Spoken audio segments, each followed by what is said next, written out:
Good evening, everyone, and welcome to the regular meeting of the Borough of Englewood Cliffs Mayor and Council. We're joined tonight by a very special soccer team that we'll talk about more later. It's 8:35 p.m. I apologize that we're starting somewhat late tonight. We have a lot of work to do, but we have to honor the team first. That's the most important thing we're going to do tonight, okay? I call the meeting to order. Can I have a roll call, Madam Clerk? Mayor Kranjak? Here. Councilpersons Wu? Here. Song? Here. Sabari? Here. Park? Here. Aversa? Here. Borough Attorney? Yo. Borough Clerk? And the U12 soccer champion? So there you go. Very good. Okay. I need everyone to please stand. Council President. Here. Face the flag, as we always start our meetings with the flag salute, the Pledge of Allegiance, and the soccer team is going to lead it tonight, okay? So go ahead, guys. Ready? I pledge allegiance to the flag of the United States of America and to the republic for which it stands, one nation, under God, indivisible, with liberty and justice for all. Okay. Can everybody just please remain standing? Yeah. We had two members of our community pass away very recently. The first member of our community was a 12-year councilman, Jerry Kassoff, and we extend our condolences to his family. The second person, who's an incredible person also, was Ovid Di Fiore. Nancy and I attended his 100th birthday last year. He would have been 101 this year, and he also passed away, and we extend our condolences to his family. And now, something that recently happened, it happened yesterday. There was a New York City police detective who was shot and died in the line of duty. His name is Brian Simonson. He was out there protecting all of us, if you're in New York, just like our police do here in New Jersey. So a moment of silence for him as well.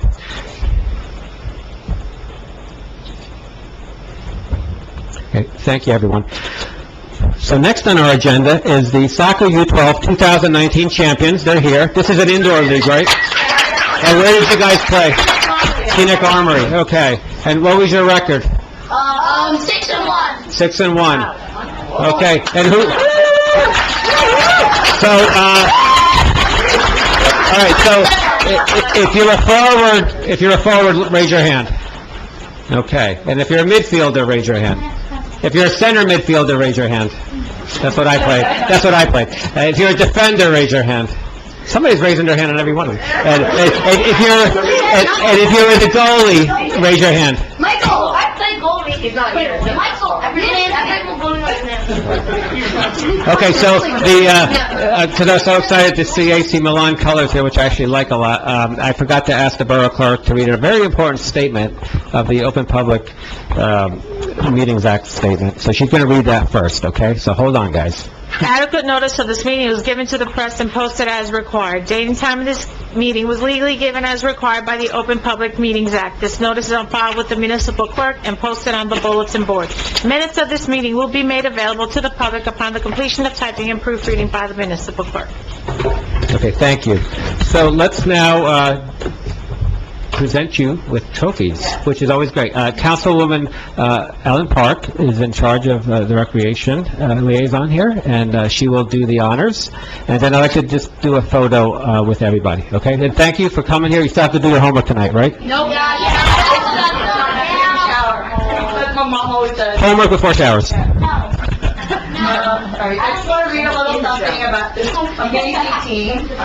The EC Nation indoor soccer team was started 4 years ago by a group of Englewood Cliffs fathers. The EC Nation name was coined by Marissa Kochnover. The fathers wanted to challenge our EC boys by playing them against country club soccer teams. In other words, teams that play year-round. In these 4 years, here is what these boys have accomplished. 2015-2016 U8 champions. 2016-2017 U9 champions, 2017-2018 U10 and 11 champions, and this year, 2018-2019 U12 champions.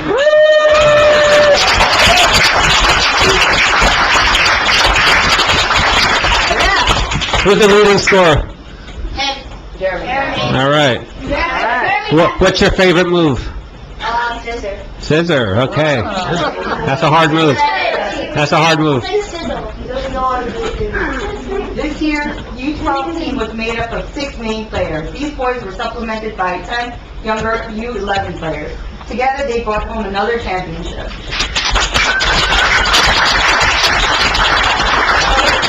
I want to say there are a few boys out today because they're sick. Anthony Senator, Henry Gill, Frank Patty, and Wesley DeYoung. And I will be calling you guys up one by one. Vince Lombardi. Austin Smith. Austin Smith. Tiffany Banks. Ryan Kidd. Mark Hockenova. Luke Senator. Noah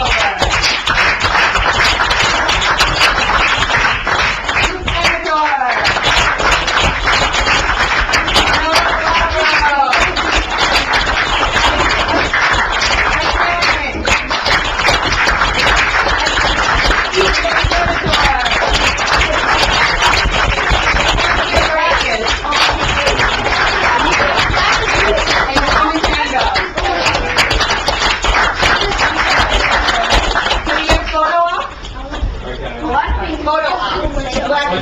Famous. Come across. Are your coaches here? Do you want me to take? Like the council Come on in. No, coaches, this is not possible without coaches and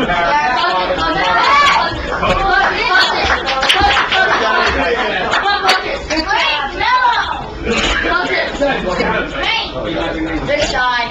You can be one game. Alright, everybody look up and say cheese.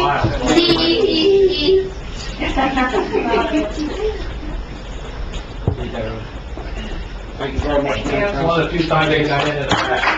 Thank you so much, Mr. Carey.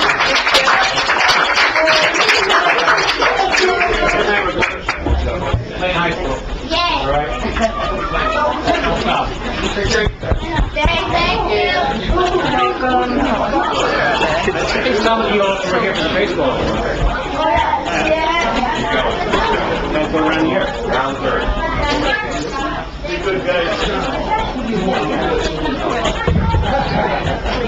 Thank you very much.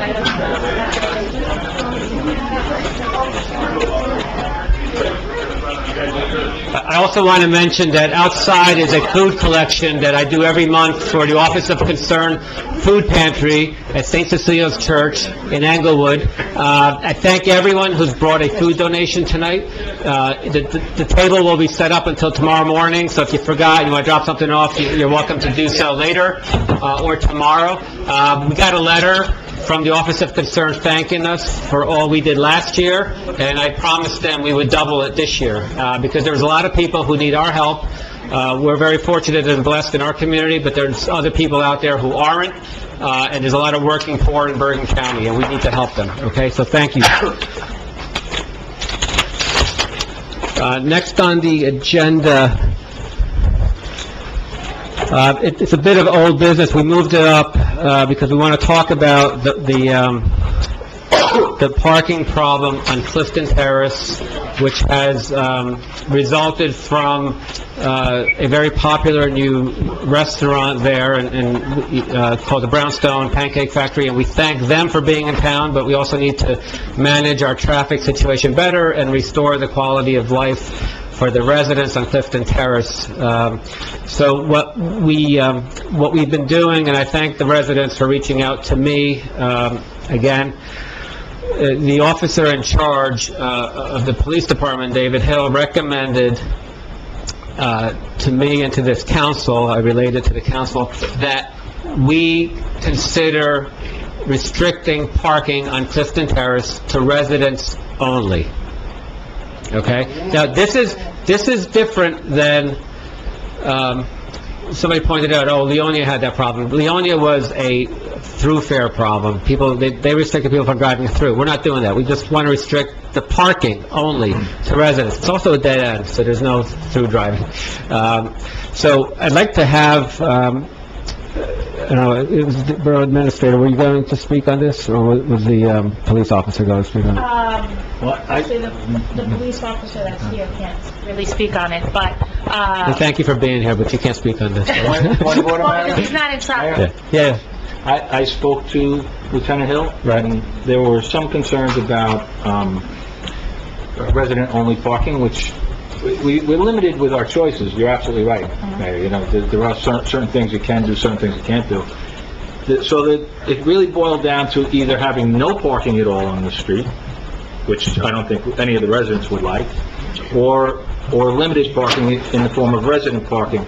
The concern with residents-only parking is that we have a commuter possibility issue. That's the only issue. I personally think that's something we should try and deal with at this point, because I don't really see another alternative. That's what we're here for tonight, to discuss it. But if anybody here in the council has any other suggestions, But if I may, but the please. commuters to the residents on Clifton Terrace, the commuters that we're thinking, that we're addressing are Englewood Cliffs residents. correct, sorry. So if that street, like other streets in town, become a resident-only parking, then residents from the north would come and park on your streets and maybe take a bus to go to work into the city.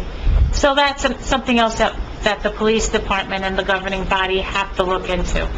They want to do what's best for the residents of Clifton Terrace, so everything is being monitored. I do know that Lieutenant Hill personally went and spoke to one of the managers at the restaurant, so they're trying to come up with a good solution for everyone, but more Point of specifically order, our Mayor? residents. okay. Thank you. Yes. Point of order. So I know the residents on Clifton Terrace, they've been reaching out to me as well, since December last year, and, we've been looking into this situation, and we want to, move as rapidly as possible, but we want to make sure all our I's are dotted and T's are crossed. I had a conversation with the borough attorney today, and, I'd like to, hear your, opinion on this and how we move forward. Certainly. I had a meeting also with Officer in Charge Hill. We discussed the situation. One of the problems that we have at this juncture is that despite the fact that the residents have made complaints, obviously to the mayor and to Council President O, which demonstrates like the first bipartisan cooperation we've seen in this town in a long time, we've got a scenario that only 3 complaints have been made to the police department. So what I would encourage the residents of Clifton Terrace to do is to make complaints to the police department. We need to demonstrate that there is a need to put this ordinance there, because the business, the commercial establishment there, and what the mayor said about Leonia is not 100% correct, because it was residential going through, but it also was a parking issue. And the commercial businesses are the ones that ended up challenging this ordinance that went through Leonia, and we don't want to have a problem with that. So if we get you folks that live on Clifton Terrace to make the complaints to the police department, the summonses will be issued, and then that supplements our record. Because like I said, of all these situations, and I know that Council President O and Mayor Kranjak both contacted me about this, and they're very, very, very focused on this issue. What summons would be issued? sorry? What summons would be issued right now? Just 1 hour parking? Well, there's 1 hour parking, but there's also issues with regards to if cars are blocking a path for the fire department so that a fire vehicle can get through there and things along those lines.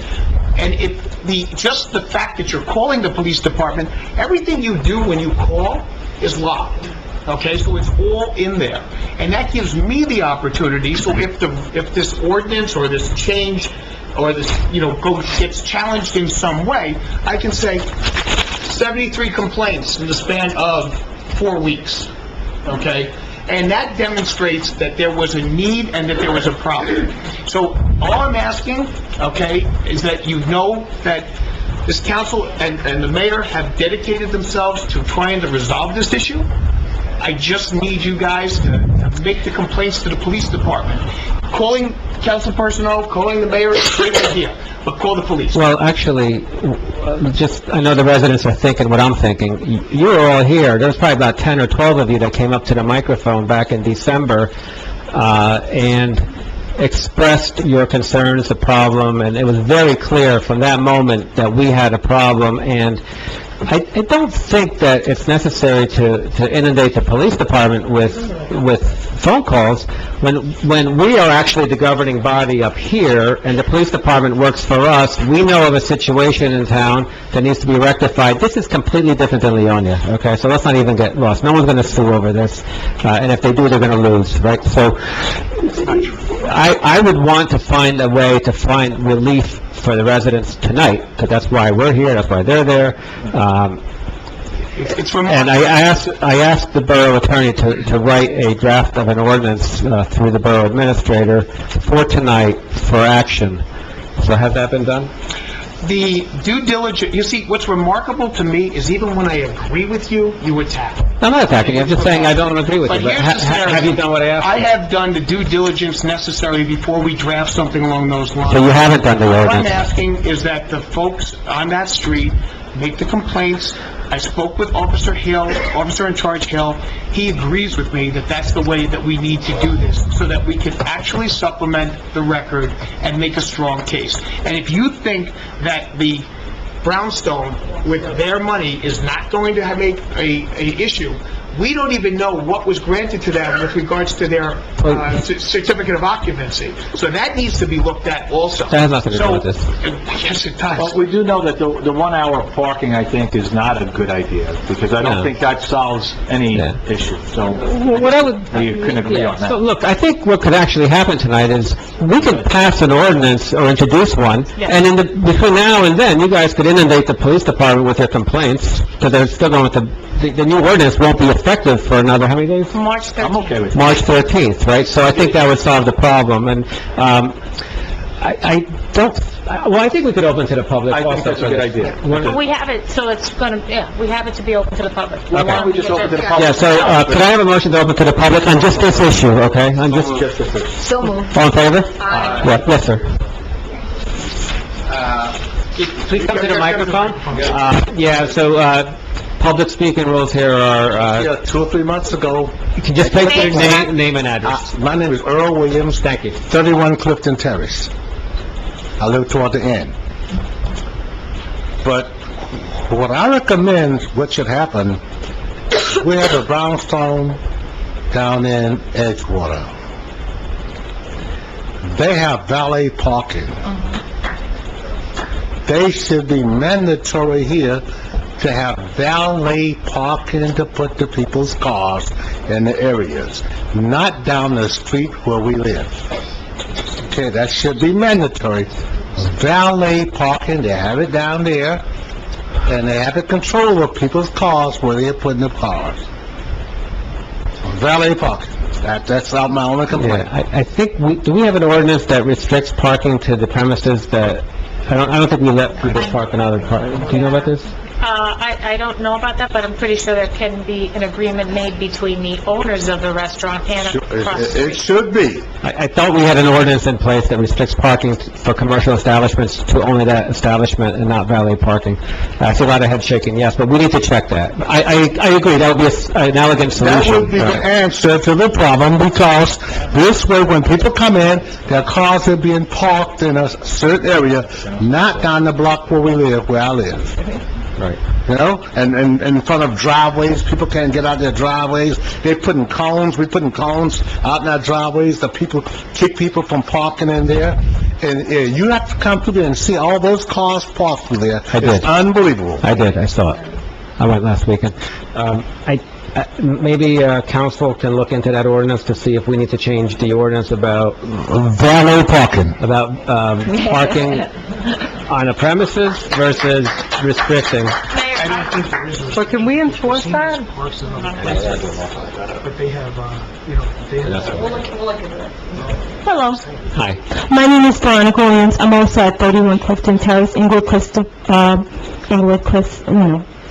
Terrace. I'm sorry. What's your name again? I'm sorry, sir. Al.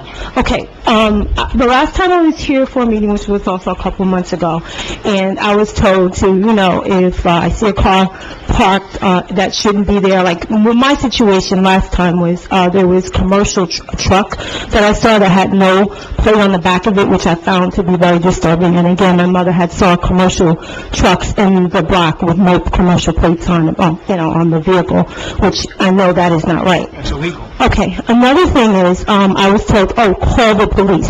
Again, because I really want this on record, I cannot call the police. My problem is that I'm a targeted individual.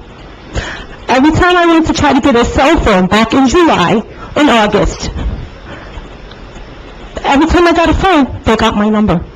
And in my case, if I tried to call the police, they would stop my phone from calling. I remember, I know this is kind of outside the territory here, but I just want to kind of let you know what's going on. So in my case, even if I see something, I'm not going to be able to call.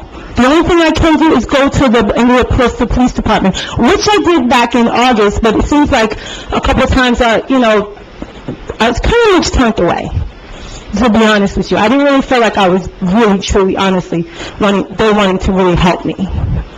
Okay? My parents are here tonight. On our way to the meeting tonight, there was a car that was parked a couple doors down from us, and as we were trying to leave out the block, there was a SUV with high beams. Its high beams was on. We was trying to, go straight forward. That car was blocking us, and it was flashing its high beams off and on, off and on. And my father was just not understanding what was going on. He was like, why is he... I said, well, maybe somebody doesn't want us to attend this meeting tonight. Okay? All right? So I'm just, a lot of times people would say, oh, well, you know what? You need to just be quiet. Don't say anything. Just ignore it. Go on with your life. But the problem is, I can't really go on with my life if they're also affecting my agency. We have an Allstate agency in the Bronx. I actually went to the Bronx, and I reported it there, because the legal department told me, oh, you need to report it in New York because the incident started in New York. I did that. I went there, and again, that officer there only took down a part of my report, not the whole thing. He omitted part of it. So going back to here, again, many times, Martin Luther King, I'm going to work, there's a car parked a few doors down, a black sedan.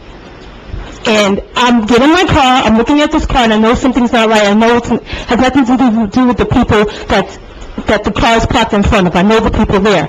The car is there, the car is running. I guess he's looking at me, and the car turns around and leaves out the block. There's a lot of... I was at the FedEx about last Thursday, and I was going in there. I needed to use the computer, because I can't use the computer at my job. I can't use the computer at my home. Okay? They have all that. Every time I search something, it goes to Bing.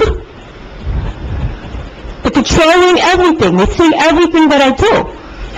So when this last Thursday in the morning, I went to FedEx. I wanted to really use the computer there. I don't know what happened, but there was a man that I was online. There's a man that came in, and he took a photo. He went to the side. I'm online, and I'm tapping, feel something on my side. I look to the side, and there's the man holding up a cell phone at me. Holding up his phone. I'm looking at him. What am I going to say? What am I going to do? Left out. I watched him. I saw him with a black SUV, 3 big black cases with heavy-duty locks. He comes back in, leaves the cases right at the FedEx, and walks back out. I mentioned it to one of the guys that worked there, but, I'm just telling you, it's an ongoing situation. So if you're asking me, call the police, guess what? I can't. So here's, I feel terribly that you're going through this, but the police should be taking your report here. If you have time tonight on the way out, see the desk officer and tell him that you want to file an incident. And It goes on and on. they need to take care of it. On and on. They will do that. They will do it tonight. All right, so I just wanted to, so the next time we come here, we're talking about the parking and the traffic. I remember I told you, put a camera at the end of the block, watch the traffic come through. In my case, they can't call, okay? So you understand, I can't call. Well, you could, thank you. So I'd be a proponent of valet parking if it could do that, and also be a proponent of residents-only parking. You can do both. So, I do have a call to the attorney that did the liquor license. Mary O'Shea, 12 Irving. Regarding valet parking, when we, on the planning board, we approved Madang on 11 Sylvan Avenue. They didn't have enough parking for seats, so we approved valet parking only to keep the customers' cars off the street and off the residential streets, and they have complied very nicely. They have valet parking, which now you can stack the cars. So valet, but on a Valet, they premises. stack the Okay. cars in. Same like when you go to River Palm, very small parking area in Edgewater, they do valet parking, stack the cars in. So they have a big parking lot at the Brownstone, and if they did valet, they would be able to accommodate a lot more cars than they do in slots. Number two, regarding Leonia, I'm familiar with Leonia because I used to have a store there, and Leonia had a problem with people parking their cars to get the buses on Broad Avenue and Grand Avenue. So they put parking restrictions for the early morning hours when people were going to work, so they couldn't park the car and leave it, okay? But when you talk about residential parking, I know we have parking stickers for residents, but Leonia, when they did the thing about the driving through the town, they gave the people a hang tag for their mirror. And maybe part of your ordinance could be a Clifton Terrace hang tag for the residents to put on their car that would be only applicable to Clifton Terrace residents. They would hang it on their mirror, and the police then would know that that car belongs on Clifton Terrace, and it wouldn't be any other resident that would be parking with a sticker to take a bus. That's a great idea. Anybody else? Yes, sir, in the back.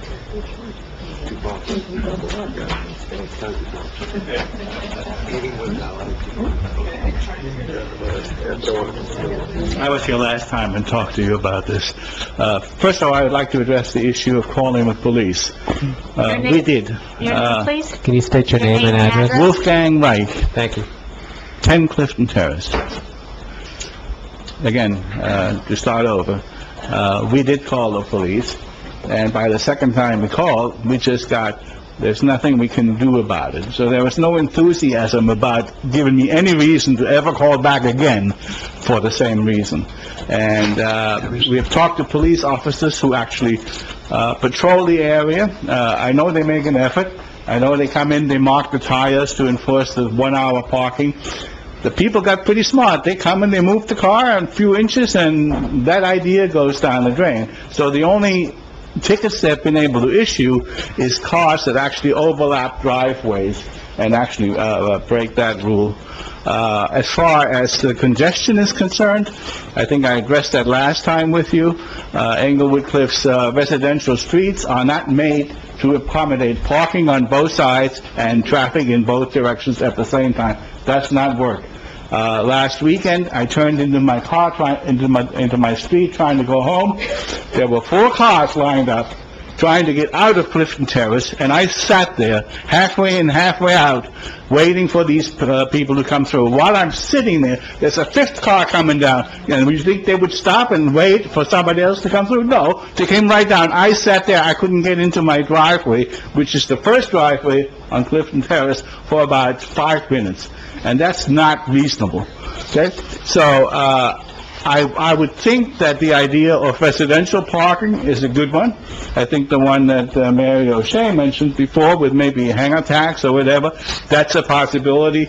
But to create a racket, I don't think it's going to work unless there's some real reasons to call the police and they have something to take serious here.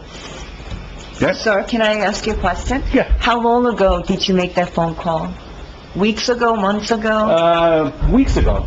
Okay. It was after the restaurant opened and we got congested, and I couldn't even get back out of my driveway without moving my car back and forth. They were parked close on both sides and across the street, and there's just no way to get around.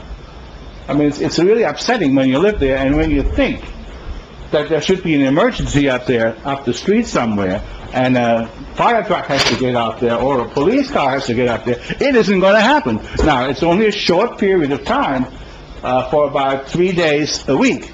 But a lot of stuff can happen in 3 days, even for a short period of time. So please, take all these comments under advisement and come up with a solution for us. I'd appreciate it. Thank you, sir. You know what I think we can do is, for the clerk here, you could isolate the public portion of the meeting when the residents came in December and ask Officer in Charge Hill to go online and listen to that section of their complaints, okay? And it should have a very similar effect to complaining directly to him. At least he'll know what you will complain about.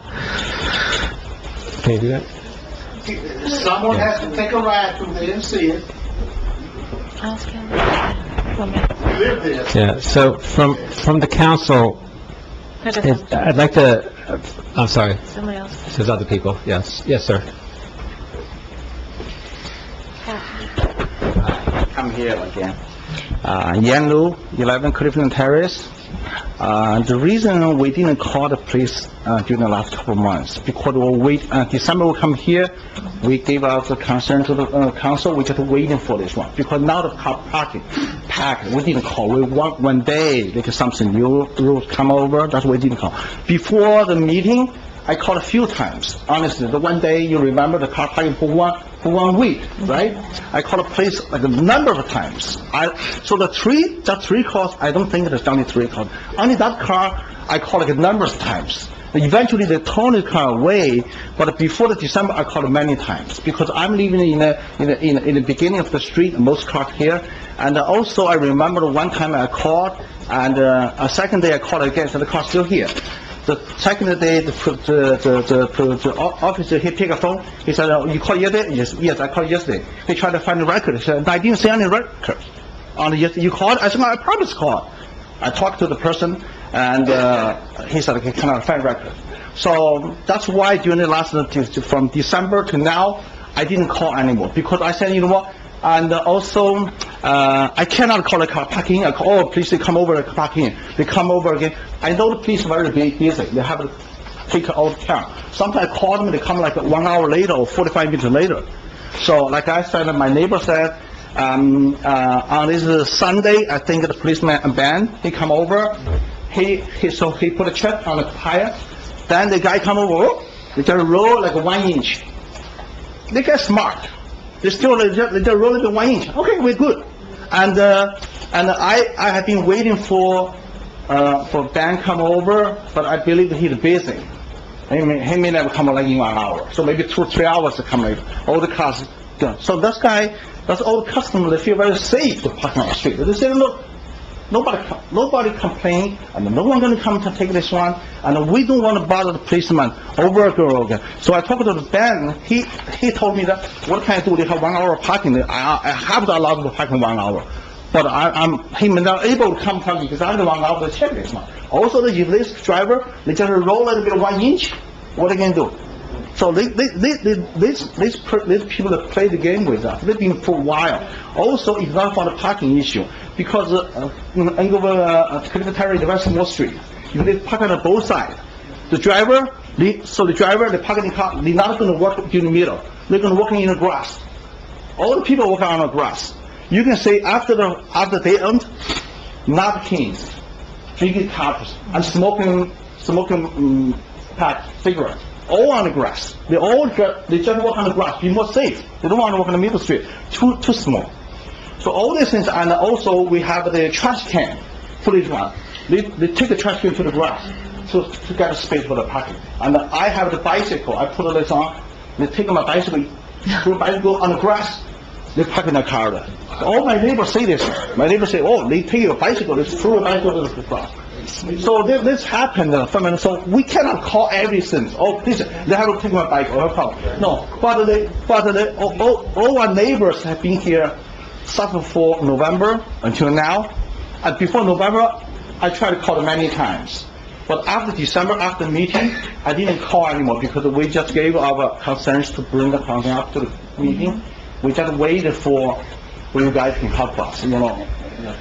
I would encourage you, though, to call now, okay, because the police are very sensitive to this. This was a very important issue for everyone, okay, and I just want the teeth to be able to make any type of ordinance we do stronger. supporting evidence basically Well, if you say so, then I was gonna keep it quiet. And sir, just so you know, every phone call you make to the police department is on tape, so I don't know why they wouldn't be able to find it. I mean, so, I don't know what happened with that, but I'm encouraging you now.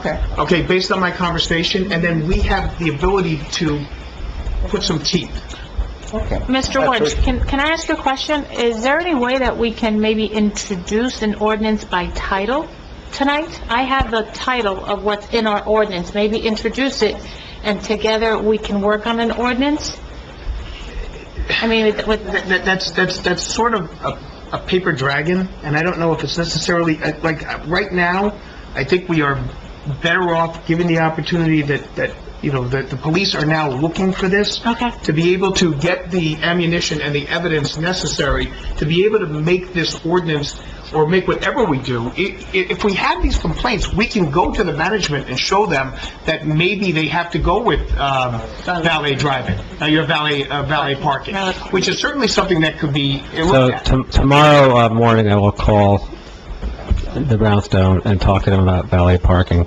In the meantime, is it possible for this council to just have a resolution tonight, just saying that there's an emergency in that street and that it's residents only? Yeah, we are very appreciative of it, because it's for No, but there are like 12 people here. I think it's an emergency. Yes. Thank you.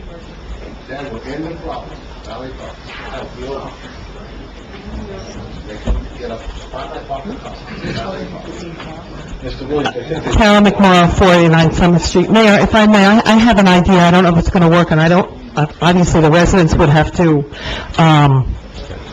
find it to be not more of a hindrance and obviously to be helpful. I was around when they redid all of the parking ordinances in the town, okay? And they went street by street, and I think you came back in December, I don't remember when you came, Mr. Williams, the last time, December. And I sat at the table and I said, you need to relook at certain streets in town, and you need to change the criteria for those streets. For example, we have streets in town that only allow parking on one side of the street. Okay? That should be implemented by ordinance introduction tonight immediately to give, if that doesn't bother the residents. Now, and then you can do a second ordinance to help them after that, because you can't introduce by title. You know you're not allowed to do that if you don't have the guts of the ordinance, because it's going to get overturned. So, what you need to do, I sold 29 Clifton Terrace, and that was before the Brownstone was in. That street is narrow. You're doing three-point turns just to get out of the street, and you live there. I can't even imagine what these poor people are going through now. But if the residents are okay with parking on one side of the street, okay, then that's going to cut it in half right away for them, getting in and out of their driveways. That's something you could just introduce. Put it on my side. I just tried. Flip a coin.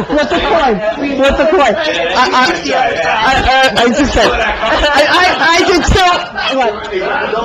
You could rotate. Listen, it could be. You could rotate, right? You know what? That's a great idea. It can be every other week. It's one side, this one. Whatever you want to do as a council, like New York does. New York, Monday, side of the street parking, yeah. Monday, Tuesday, Wednesday, it's the right side. Whatever, pick your days, doesn't matter to me. But that's going to help them right away until you figure out, I don't think they should be... I think resident-only parking. Well, but if you're doing it every other day, then it's fair that way. You do it that way. I don't think the police have to be bothered. But there's a way you can restrict, Mayor, the parking by ordinance saying one side Monday, Tuesday. Whereas I'm making these things... I would like to do that tonight, and I'd like You to... could do that tonight for immediate Council. relief for them, but it works. All right. Do that on some streets have one side parking only. Borough Council. I needed to figure out what we could do tonight. If you have to go and think about it, we're going to come back with something either restricted at one side or the other. Restrict one side. You need to have everyone from the town, the street, say this is what they want. You're not going to be able to do it. What side Well, you could alternate it every other month. that's You not... could alternate it. People say, I want to park This council needs to do something for these people tonight. So, Al, don't think about it. Yes, sir, in the back. Oh, I'm sorry, yeah. Hi, good evening. Sharon Banks, 12 Clifton Terrace. Just to speak to the calling the I'm police... sorry. Sir, you'll be next, okay? I didn't realize she was coming up. Thank you. Speaking to calling the police station, I called on Sunday, and they said that they were going to come by. It was about an hour and 15 minutes. When I spoke to the police officer, what he said was, we're shorthanded, we're down eight police officers, and we don't have the staff to come around, because what I said to him is that I noticed that there were 3 cars that had already exceeded the 1-hour parking. That was a Sunday? That was this past Sunday. And I called just as they were parking, and I called again. And then he came, but he said, well, I can't take your word for it that they were parked there for over an hour. So it's still, so yes, I called myself, and they're short-staffed, 8 down, and this is the best that they could do. So what he said to me was, he suggested that we continue to come to the council meetings and to complain. Which is the right thing to do, to be honest. Yeah. Okay, thank you. Thank you. Yes, sir. One of the things about the parking is... Can you state your name? Lawrence Grant, 15 Clifton Terrace. Thank you. What One was of your the name? things about the parking is that the problem is usually concentrated on the weekends. And so, Fridays or holidays. And so, I heard some wonderful suggestions, one of which was maybe alternate side of the street parking, but typically, the way that works is it works throughout the week. So it's a solution that doesn't solve the specific problem. Now, whatever is done, one of the key things to take into consideration is that us residents, we park our cars in our driveways.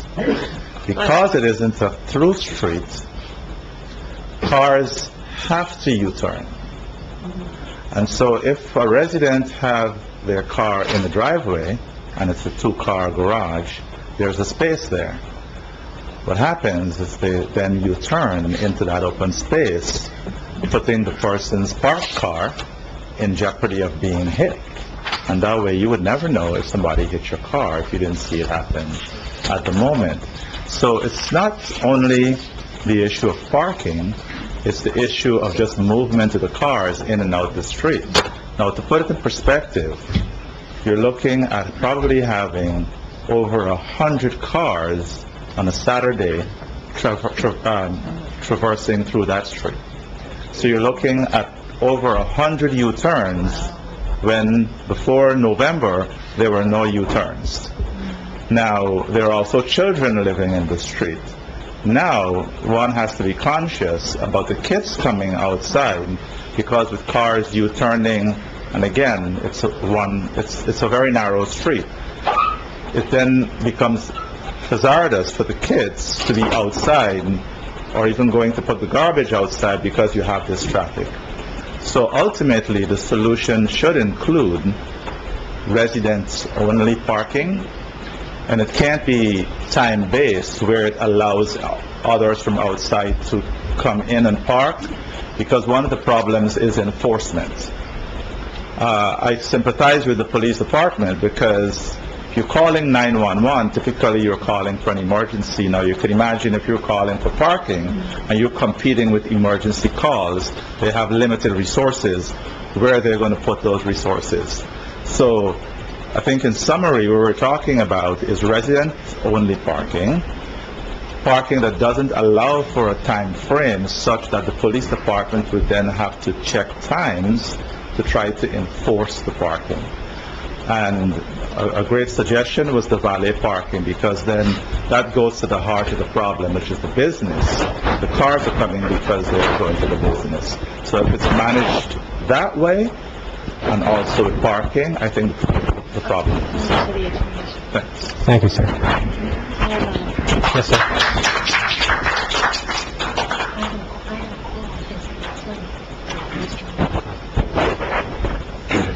Yogesh Tiwari, 17 Clifton Terrace, Englewood Place.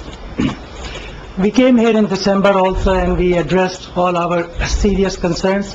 This Sunday, there were at least 13 cars in between Palisade Avenue and Clifton Terrace till 17 Clifton Terrace.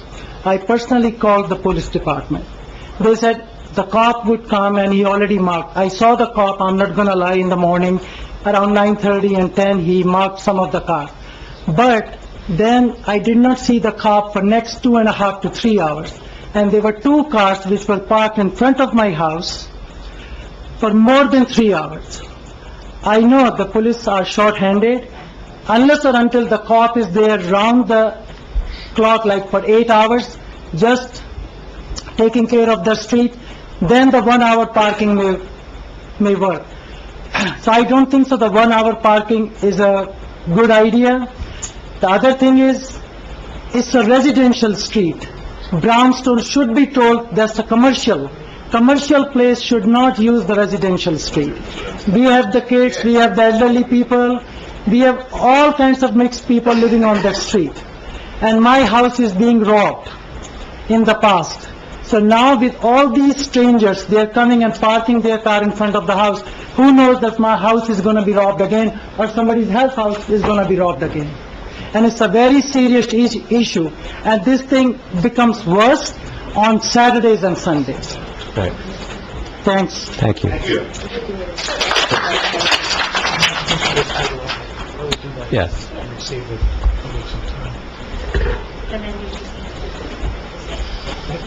Andrew Nicka, 54 Elm Street. I feel bad for Earl the Pearl over here, my buddy. The problem with legislating a parking ban is that the damage is already done. The cars are parked, and the worst they can get is a ticket. And meanwhile, the residents of Clifton Terrace are still stuck with a car in front of it, and if the police have enough people, they may or may not get a ticket. I think the first thing that needs to be done is the OIC, as well as the borough administrator, maybe, some of the politicians, can go to the Brownstone management and let them know they have a problem. I don't think they'd have very many customers continuing to attend their, patronize their facility, is if every time they went, they got a $100 or $200 parking ticket. So I think the first thing that needs to be done is, in order to solve these residents' problems, is that the Brownstone needs to find a way to place these cars somewhere. Now, I believe the problem happens mostly on Saturday and Sunday mornings and probably Saturday night. Yeah, Friday, Saturday, and Sunday. I mean, there are office buildings to the left and to the right across the street that have ample parking, and in the past, 150 Sylvan, when there was Bally's there before, they originally had the problem where people were parking on the residential streets. Exactly the same thing. And what they did is they came to an agreement with the office building across the street, whereas they would allow their patrons to park there. It worked out being beneficial because the offices emptied out at 5 o'clock and the gym became busy at 5 o'clock. So I think before you guys legislate anything, is a real effort should be made to contact the management and let them know there's a problem.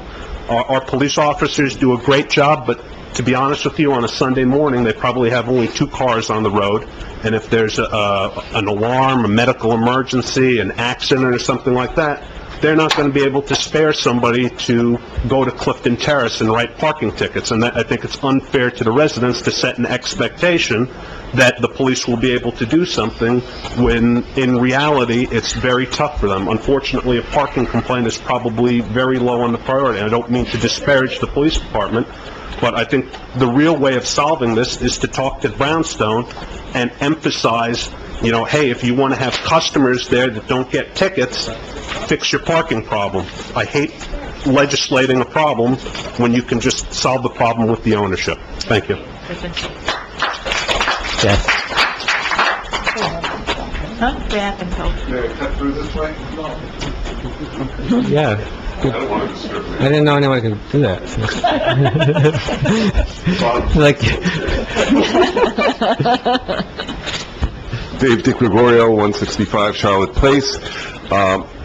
Mr. Mayor, while you're at it, contacting the Brownstone, or whoever contacts the Brownstone, first of all, I feel that everyone on Clifton Terrace should have at least one free meal at the Brownstone.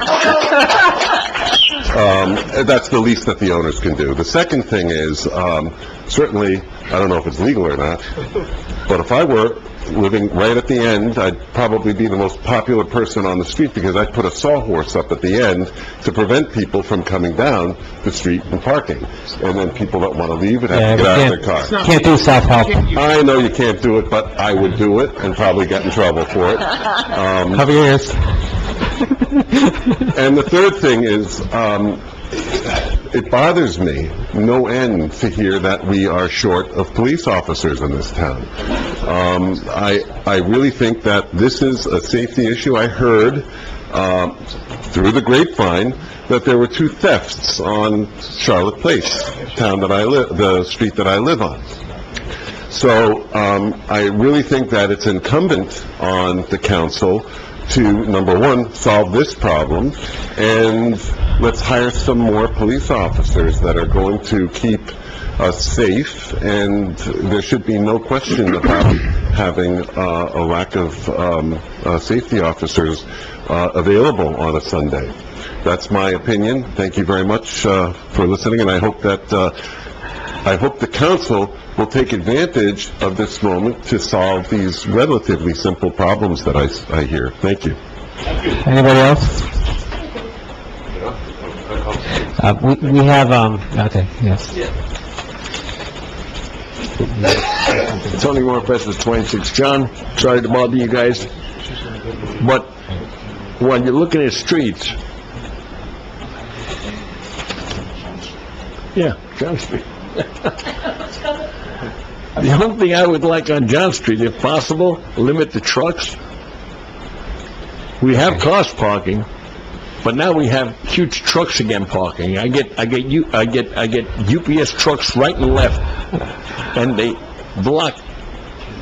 This is not the first time. I'll ask Officer in Charge Hill. Chief Chaffee said you can't do that, so I'll ask Officer. You can't limit, well, especially UPS, because they're delivering to your neighbors. No. They eat sandwiches in their truck, parked on my block. Oh. And they're delivering to your neighbors. No, they're not delivering to my neighbor's house, FedEx? because I have pictures of it. Okay. Okay? I will ask Same Officer thing Hill. that Chief Chaffee, ex-Chief Chaffee saw when I pointed out a trailer truck from Coca-Cola eating lunch and not delivering. So all I'm saying is, if there's a delivery, nobody says a truck can't come on the block. But no truck, commercial, should be parked on the block. Now, I'm not saying cars, because cars come in and out, and I know I'm talking So now to... I know, I hear you, but we're straying from Clifton Terrace, we're heading south. So this is supposed to be... Well, Englewood Cliffs has a problem, Right, and but that's your problem. the public portion here is for Clifton Terrace. I hear what you're I'm saying. so sorry. Okay. We'll bring it up later. Yeah, okay. Anybody else? Yes.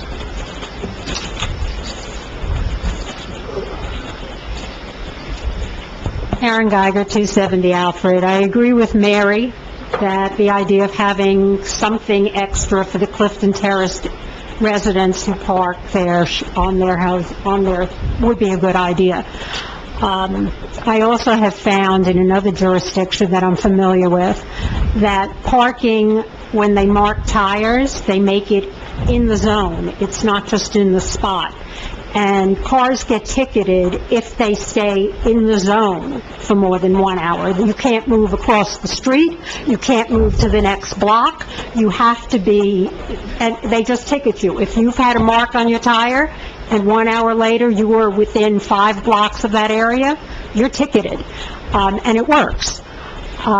There are just lots of things, but I think you have to start with approaching the brownstone, because the brownstone holds the key to solving the problem really quickly.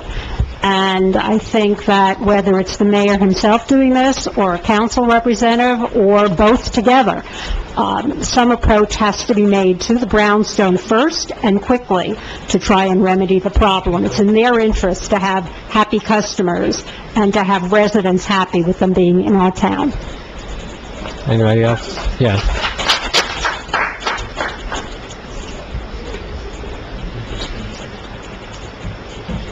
Maria Valari, 45 Jane Drive. I wasn't going to speak about this, but after listening to everything, I think you should put something in right away to start to alleviate the problem, maybe the opposite side parking, just to start, so that it alleviates some of the traffic.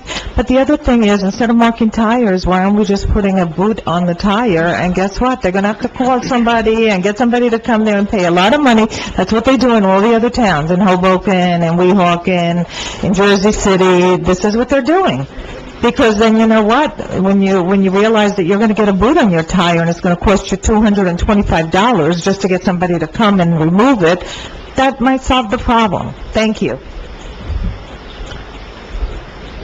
Anybody else? We have a rule, is one time. Anybody else? Okay, can I have a motion to close the public portion? Second. All in favor? Point of order, Mayor? Sorry, who moved it? Councilman DeVarsa. Yeah, so I think the borough clerk had something to propose. I wanted to make a motion, actually. I asked you for a point of order. Oh, okay. Do you want to hear what she has to say first, or? No, I'd like to make a motion to introduce the ordinance by title tonight for residential parking only by permit on Clifton Terrace. Do I have a second? Yeah, and I can read that. Okay, so... All right, so she's got something. Oh, and Aversa seconded? Okay, so let me read what I have.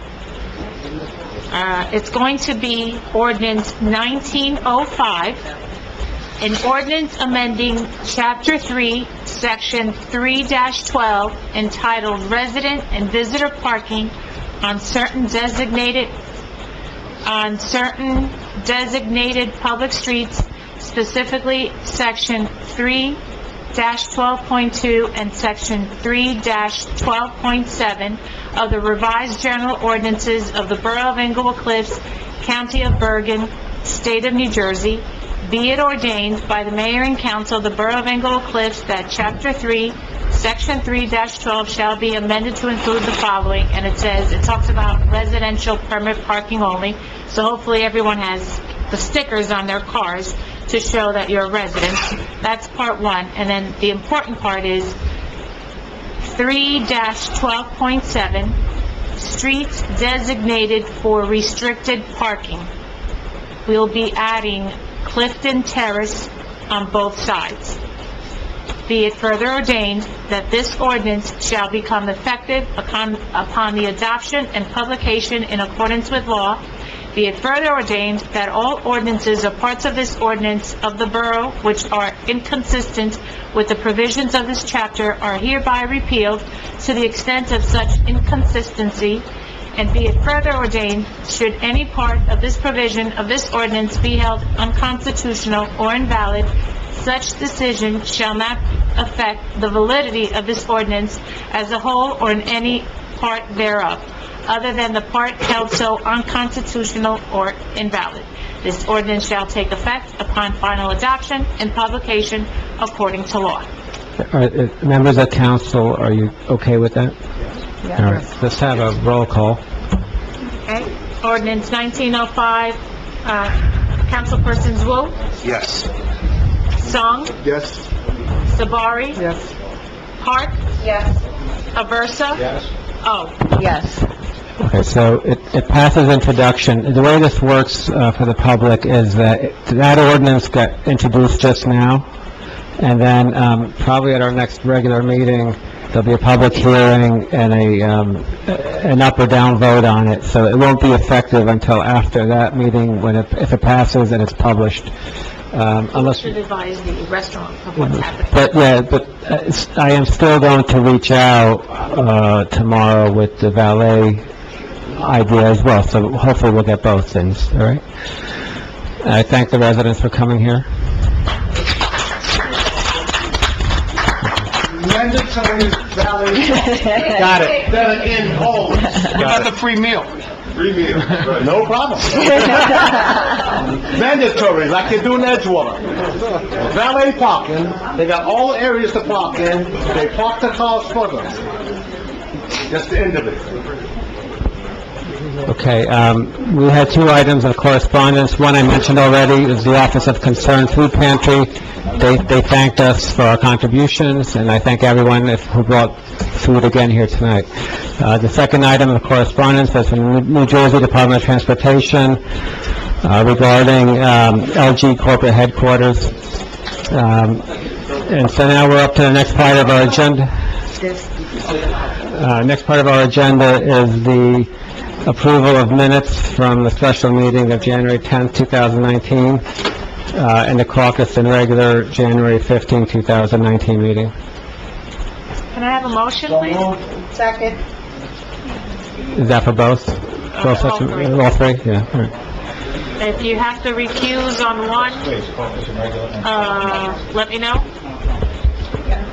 Councilpersons Wu, Yes. Song, Yes. Sabari, Yes. Park, Yes. Aversa, Yes. Oh. Yes. All right, so they all passed. I just want to mention to our citizens also that people have been asking me what has happened with the Borough Council Democratic majority, what's happened since January 3rd, 2019, and I just could recap it all for you. Number one, they did not reappoint any of the professionals that I proposed for reappointment. These are all people and entities in full compliance with the strict no-pay-to-play ordinance that the 2018 Borough governing body put in place. The second thing was at the January 3rd reorg meeting, the Democratic Council majority, what I believe unlawfully terminated the Borough Administrator, James Barbario, from his employment and did not let him hold over for 30 days for a smooth transition. There was no transition, and that resulted in more expenses to the Borough. For example, the building on Hudson Terrace that was purchased at the end of December was not properly safeguarded. Heat was turned off, but water was left on, resulting in frozen pipes and flooding.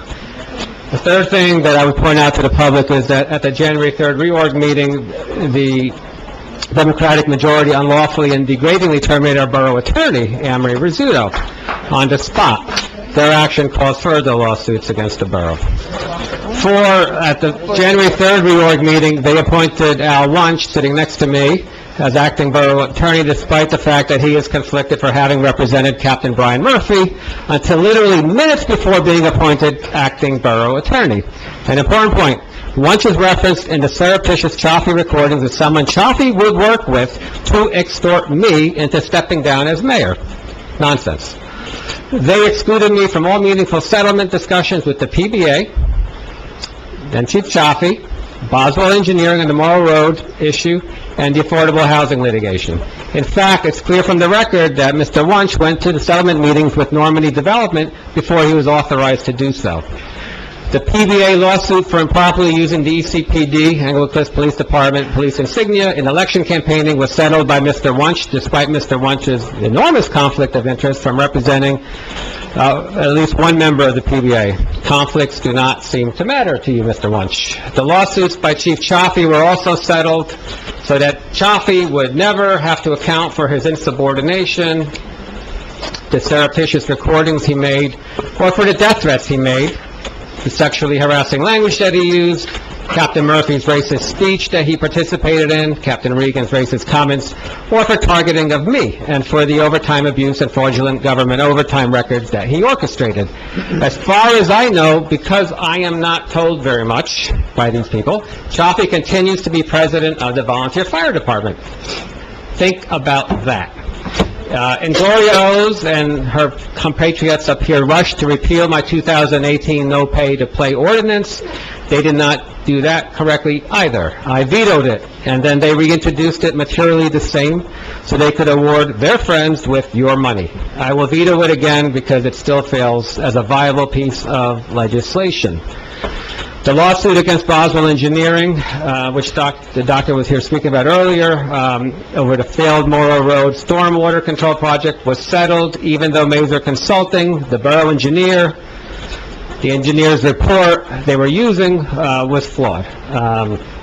If redoing the Morrow Road stormwater control project costs more than $185,000, which it will, they received, Englewood Cliffs taxpayer will be forced to pay the difference of about $160,000. Stephen Boswell, the president and CEO of Boswell Engineering, sits on the board of directors of Connect One Bank with former Mayor Joe Parisi. You could yawn all you want, but this is going to keep me up. Think about that. What a conflict. It is unclear if Council President O is still receiving legal work from Connect One Bank. At our special meeting this past Monday, I went into great detail on the Democratic Council majority's exclusion of me since January 3rd from the affordable housing litigation process and their rancid settlement posture. My mayor's ad hoc committee on affordable housing was excluded from everything. They own it, even though the Democrats were required by resolution to include my committee. Finally, actually not finally, there's one more. They have tried to remove my statutory power as mayor and transferred those powers to Gloria O. They are ignoring state law and trying to grab powers reserved for the mayor. I am presently in court bringing this to a judge's attention. All the energies the Democratic Council majority uses to fight with me should have been put towards working with something good for the borough and standing their ground with Fair Share Housing Center, Normandy Development, the PBA, Chief Chaffee, and Boswell Engineering. They wave the white flag of surrender and then throw the green flag of your money at their friends. Based on rumors I am hearing, there will be more wrongdoings to inform you of in March. Thank you. I'm glad you agree. And you would be expecting the same I'm glad you agree. statement by email I'm glad you agree. on the Bolstein. I'm glad you agree. No dime. Nope, it's what I read here, it's what I want the public to hear everything. Okay, so next up... your side of it, Mayor. So on the issue of adoption of bylaws, I did have a couple questions, because, under New Jersey law 4860-5, I have the right to preside over all meetings. Presiding means presiding. I run the meetings, I decide who sits where. This is with the judge now. isn't it? Section 1 is This is with basically... the judge now. Section... We don't agree on this. Well, you're This trying to is adopt with them... the judge. Well, you're trying to adopt them tonight, so I want to point You out... are going to adopt them tonight. Well, you're trying to. You're out of order. You don't run this meeting. You're So there now. I would say that Article 2, Section 1 is violating my rights. Section 2 is violating my rights. Section 4 is violating my rights under 4860-5, A through H. Okay. And then also, there's more. Section 11 is violating my rights under the same statute. Article 5, Section 2 is also violating my rights. And Article 6, Section 8 as well, Section 9. Finally, it looks like they're trying to adopt this tonight. I feel badly for the public, because that's not what the law says, so we're going to have to deal with this. It looks a lot like an ordinance. They tried to introduce it, I guess, back at the reorg meeting. It requires 2 meetings to do that. So that said, I'm going to ask the council to work with me to get this to a point where we could all agree on it, or we'll continue to fight over it. So what do you want to do? We're going to pass it tonight. You're going to pass the ordinance tonight, Ellen? Yes, Okay. we are. I don't know if the public heard this, but Councilwoman Park said they're going to pass the ordinance tonight. Okay. Yeah, we are. So I just made a motion to... And I second it. And we did make the changes. Second that. We did, no, Mayor started already, so... There's a motion and a second. You know what, I'm sorry, I didn't follow the agenda, so I said what I had to say about the bylaws. No, you don't do that, Mayor. You don't get to do that. There's a motion and a I second. call for a vote. I'm sorry, who motion? I made the motion. Aversa and, The agenda says... excuse me, Mary, you're out of order. You are out of order. You don't have the floor. Whoa, stop You do not yelling. have You the know what, floor. folks? We have a motion and a... Excuse me. No, hold you on. don't get it. You're not on the council anymore. Excuse me. So the bylaws as Sorry. read require me to follow the agenda as No, read, no. and I made a mistake. No. So we need to do the public portion. We need to do the public portion. I want to correct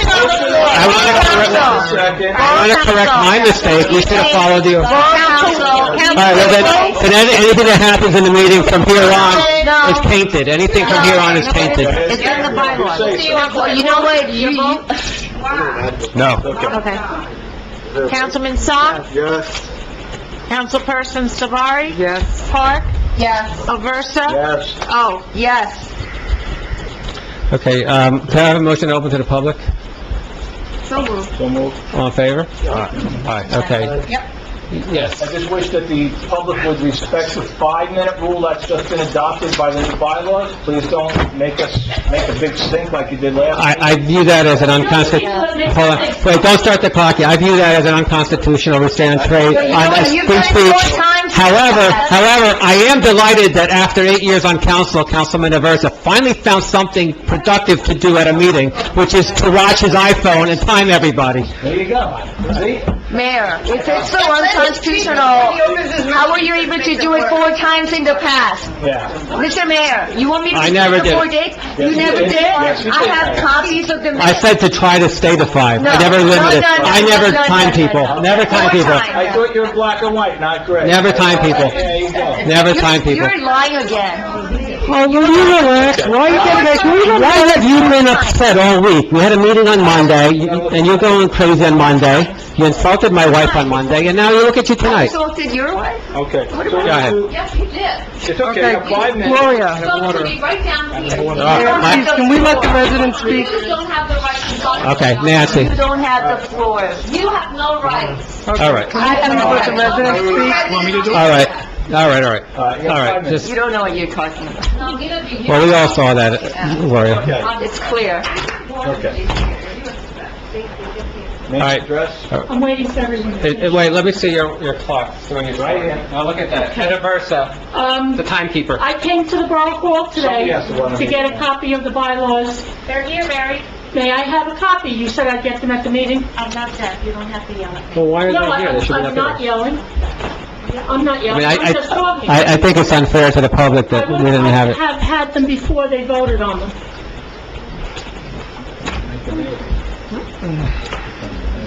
Thank you. Okay.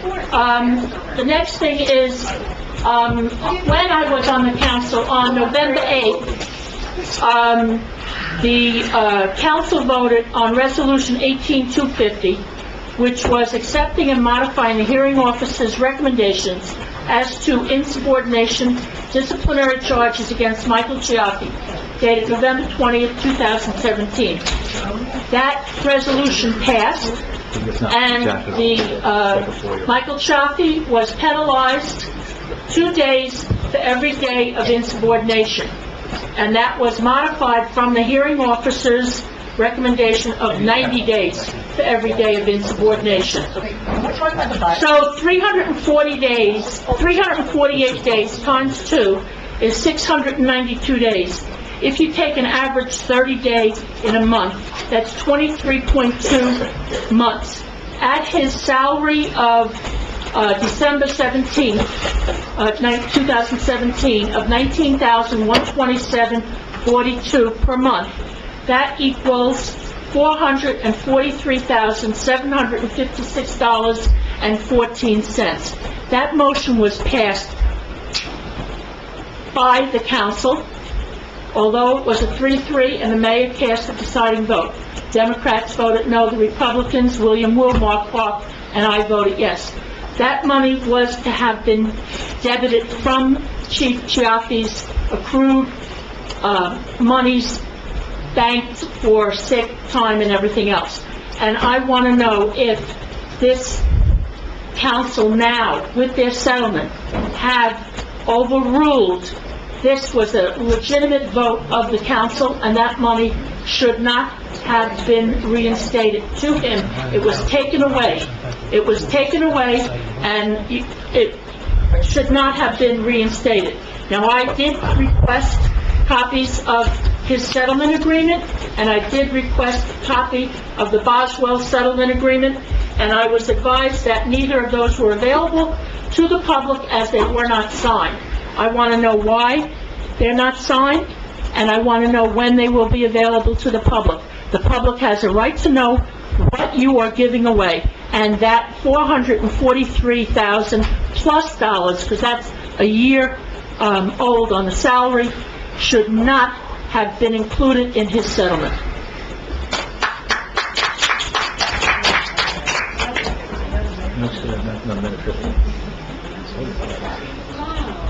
So actually, the official record of Chief Chaffee's vacation and time accrued reflected as of December that it was all eliminated from that official government record, which is the journal entry that our accounting department keeps. So I'm not actually curious as well what's happened here. Right. When will the details be available to the public? This has been a month already that you have approved it, and I want to know when the public will be allowed transparency to see what you all did. Anybody on the council that wants to answer that question? Very quiet, very quiet. Asking you, Mayor, I thought you had all the answers. Very quiet. No, I don't throw money away the way you guys do. You just paid the lawyers. And remember, you all wave the white flag of surrender, but you throw the green flag of the taxpayers' money at So your I can friends. assume that that money stayed out of his hands, because it was never reinstated back. Thank you. Well, that's an answer.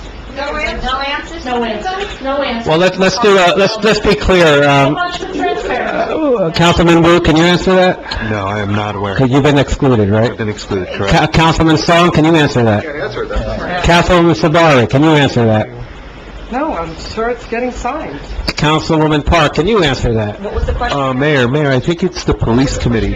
What were you asking me? Whether or not the money has been paid over to Chief Chaffee that you guys are settling with. Whether the money has been paid out? I don't think so. Councilman Aversa? I don't think it's been paid out. Yeah. Councilwoman No, nothing's been paid, Yeah. okay? Is it included in his settlement? Is it included in his settlement? His settlement does say how many days he will be paid for.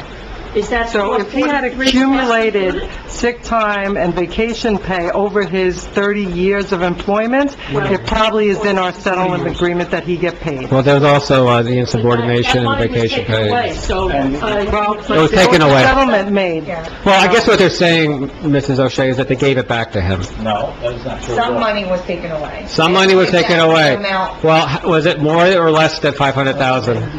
Yeah, 90 days worth were taken away from him. And so he's getting how much then? That resolution was for 2 days for every day of insubordination. Right, so that would have been 48 days There's a times problem with the 2. resolution. No, there was no problem with the resolution. It was duly voted upon as such. Look, this is what happened, and just remember what I read about what's happened since January 3rd, and Right, the- he sued... yeah. Anybody else wishing to be heard? If I could address the issue, okay? He can't hear you. What ended up happening was this.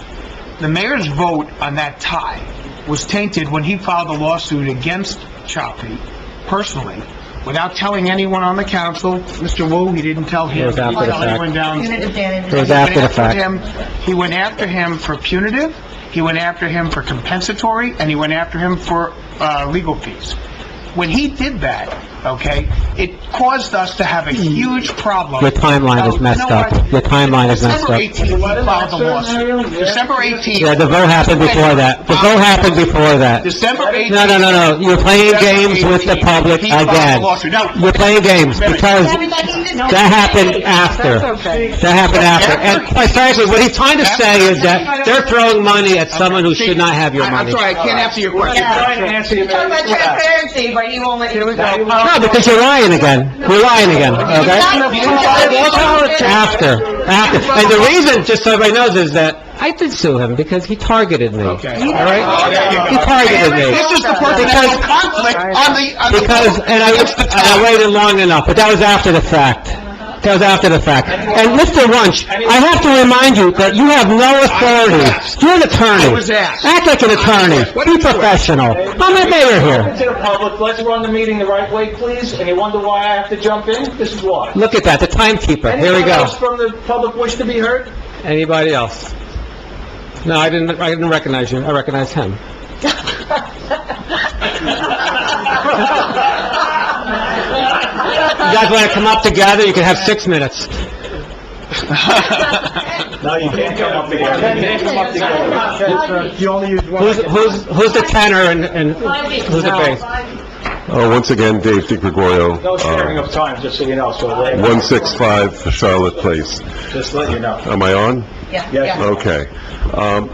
With all due respect, Mr. Mayor, you have nobody to blame but yourself. You got yourself into this. Leadership is, I made the chief target? excuse me, my time. My time, not yours. Go ahead. You were elected. I had great hopes that you were going to reach across the aisle and establish trust. You have established zero trust with anyone. What you're getting now is what you basically deserve. And what you needed to do, and it's too late now, is to be a really completely decent human being and see everyone in this town as a human being. Not as people that don't deserve to live here because it's the wrong party. Leadership is establishing trust across the aisle. Leadership is doing what's good for the people. Leadership is not taking down signs, moving commemorative stones around. I took down my parking Leadership sign. is not standing at a podium that's a little higher than everyone, which is a little bit of a switch, which shows your insecurity as a human being, which makes you a failed leader. I assure you that Excuse me, my time. I'm sure he's going to stop. My time. Now, I would like to hear, excuse me. What would you like to hear? Can you ask your wife to stop talking from the audience, please? What would you like to hear? And it's very, I don't believe it's in also timing. peculiar, because those people, when I called out, I was kicked out. No, you were kicked out after 3 warnings, usually. When I was called out, I was kicked out. Simple. Okay, not that I want anyone to be kicked out, I really don't want anyone to be kicked out. And I think we have a big boy up there that can speak for himself when it's his turn. Now, I still haven't heard a complete explanation, and I'd like to hear it about tomorrow, and I'd like to hear Mr. Wunsch's full explanation of that issue, because it does concern. Yeah, I would like that also, because he hasn't told me yet either. And I would like you not to interrupt him. Well, I can do whatever I want up here, but that's okay. Go ahead. That's again another problem. Yeah. That's a problem. Yeah, well, you know what? You know what the real problem is? He negotiated that in the darkness of night, excluded me, and the residents still have the same problem. Well, again, it comes all back to trust. And if you would have led... I don't trust him. If you would have led in the very beginning with a spirit of trust, with a spirit of looking at the borough administrator at the time, and trusting, and forging trusting relationships, you failed to do that. You cost the town a ton of money and a potential of 600 units of extra housing. It's been a disaster. Actually, An absolute disaster. It's been tremendously Thank successful, you. because the public finally knows what goes on in this town, like it or not. Not true. Like it or not. Thank you. And a million eight. Like it or not. How's the quality of your life? Glenn Luciano, 20 Laurie Drive. I have to say I'm a little disappointed, Mr. Mayor, that you asked everybody on the council a question, and when Mr. Wunsch tried to explain it, even though you didn't give us an answer, you tell us that he's lying. If you had the answer... He's not on council. Let me finish. He's not on council. Doesn't matter. He's not on council. Doesn't matter. He's a lawyer. It doesn't matter. He speaks when he's spoken to. Finish, Mayor. What's wrong with you? Can you restart my time, please? I reclaim my time. Yes. Give him an extra 10 seconds. I'm telling you that I feel a little disappointed that if you have the answer, please, you can talk all you want when I'm done. You should give us the answer. Don't let someone start to speak and then interrupt them and tell them they're not telling the truth. Here we go. Okay, good. Yeah. Good. But when I hear somebody lying from the dais, I have to jump in. How is he lying if you don't have the answer? I heard what he said. Okay. About me. Second of all, you give a chronological order of what's taken place since January.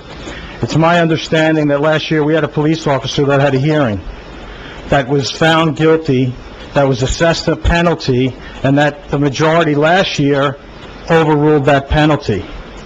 I'd like a chronological order of what's taken place with that police officer, Is he still a captain? Is he still being paid?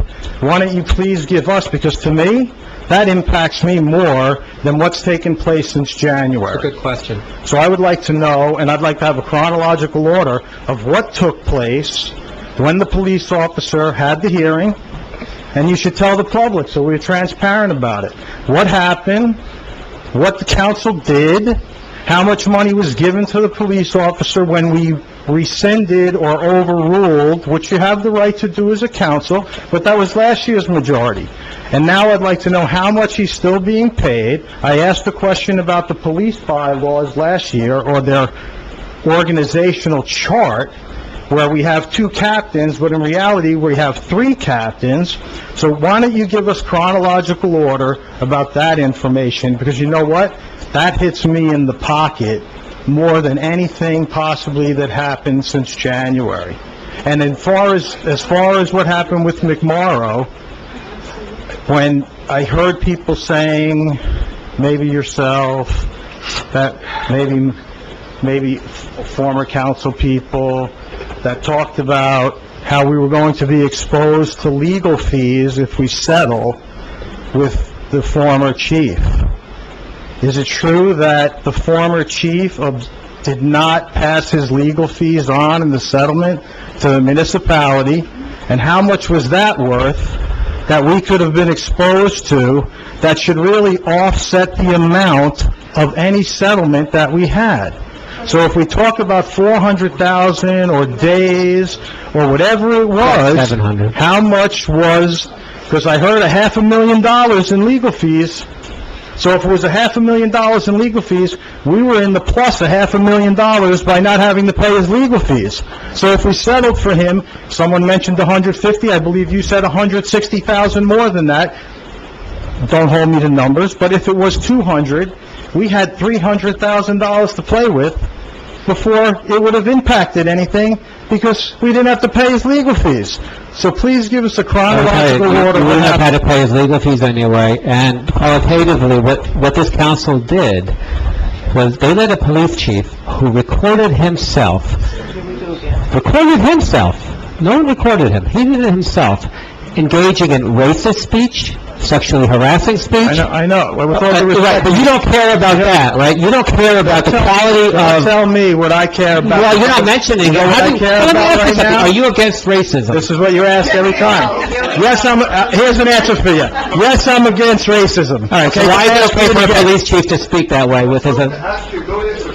He's on tape. He's on tape. You can listen to it. Hold my time up, please, because this time is over. This is a dialogue that I don't want to be counted against. He's been going on. What do you got? Oh, I always go on. I'm the one that always goes on. But you got a minute.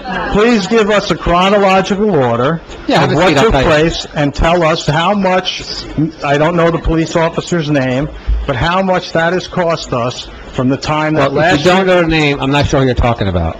We could play that game. All right, so here, everyone knows their name but you. That's what you and me maybe don't know the name, but that's let me tell you what happened there. Okay, please, I'd like to... There was, in this very room, a kangaroo court, okay? And what happened in that court was Mura was railroaded, okay? Because if Mura actually had these tapes before he settled, that Chaffee made, it would have been abundantly clear that he was being railroaded, okay? And the hearing officer didn't know about these tapes, although Chief Chaffee knew they existed. There were other tapes. Did the council majority know of the tapes when they overruled what the judge said should happen to Morrow? To who? Nobody knew. Mira, thank you. When the council majority last year overruled the hearing officer, did they know? Because everything don't go back to the tapes, unless you knew about the tapes. So you can't take it as an excuse that you overruled it. But also, there are very relevant facts that were kept from that hearing officer that I learned about, okay? But you learned about after you forgave what the hearing officer did. No, before. It was the reason for forgiving it. It was before, and we settled with him, by the way. But he's still being paid. I don't know, because I haven't been told anything since January 3rd. Okay, well, when you That's say it. that, then, I mean, you should ask our chief financial officer, who should have all those answers. We shouldn't stand up there and say, I don't have those answers. I don't have the answers. Because you're the mayor, and you know what, as the mayor... Yeah, well, that's all very sweet and everything- nice of you to say that, but let me tell you something. Since Tell me, January please. 3rd, these folks up here have taken over your town and thrown your money down the garbage. I understand okay? that, but that's what you keep saying, but my point being is that you have the You speak ability as to if though find I an could do answer. everything. Listen, No, I you am not speak the as though you CFO. could do everything. No, if people tell me, you like to come up here and pretend that everyone's going to have answers that we don't have. Why don't you call me during the week and say, Mayor, I'd like to know this, this, and this, and I'll find out. But right now, the CFO is not here, okay? And it's not my job to remember every number. No, but, Okay, but I can tell you that people in this town, since January and I 3rd, think you should have the people answer. in this town What have I'm been hurt. disappointed in is Yeah, I that know you're you're disappointed. Sorry we disappoint you. I'm It's really sorry the bad. way you act too, but... It's really bad. Thank you. You're out of time, But sir. You're out of Go time. check with the CFO and get your answers. You let him go like this. 8 minutes, you let him go. You did, No, you were interrupting him. He was interrupting him. Stop it. I told him let him speak. Okay, who's next? No, he was asking questions there. How does that work under the timekeeper rules? Answer what he said. Are you using FIFA rules, or what are you using? NBA, FIFA, what are you using? Yeah, we get, what do they call it? Residents are gonna have to kick you on video tonight. You know, for the residents at home, I apologize that we have to go through this silly stuff, but it's really terrible. Most of these questions, like Mr. Luciano comes up here, he asks me these questions, he could just call during the week, but he wants to grandstand, he wants to tell me how smart he is. And they want to target people that they don't like. I'm not asking you about Facebook, I'm asking about things... You don't have the floor. You don't have the floor. I don't care. You're always here playing games. That's okay. I play games. I know who you are. Anyone else? I know who you are. I know who you are. I know who you are. If that's not... Mayor, you want me to pick somebody? Okay. You want to pick somebody? And you have a sad mistake. No, I'll pick you. Okay. Tony Morpessis, 26 John. If I remember correctly, Mayor, you said you were not happy with the settlement you made with Mura, I'm not happy with any and settlement. that's why you rescinded it, or you don't want to pay it? You're mixing apples and oranges. No, I'm not. Yeah, you I'm are. listening to you. No, the settlement we made was to have a no return to work covenant, and that was advised by labor attorney, that would be enforceable. It turns out it was not enforceable, but we paid for it, and I was very upset about having to settle, and it's a public number, it's $125,000. But it was valuable in a sense to the borough to have a no return to work, right? And then it's not enforceable, so I say, look, it's not fair, someone needs to kick that money back. The labor lawyer who was wrong, or Mura. Nobody did, but this council was okay with it. Well, who's going to pay back? Don't we have to sue them to get paid I back? wanted to get It's better to keep paying the... I wanted to get, Better keep paying... I wanted to get the benefit of the bargain that we struck, okay? Sick. Thank you. Anybody else? Yes, sir.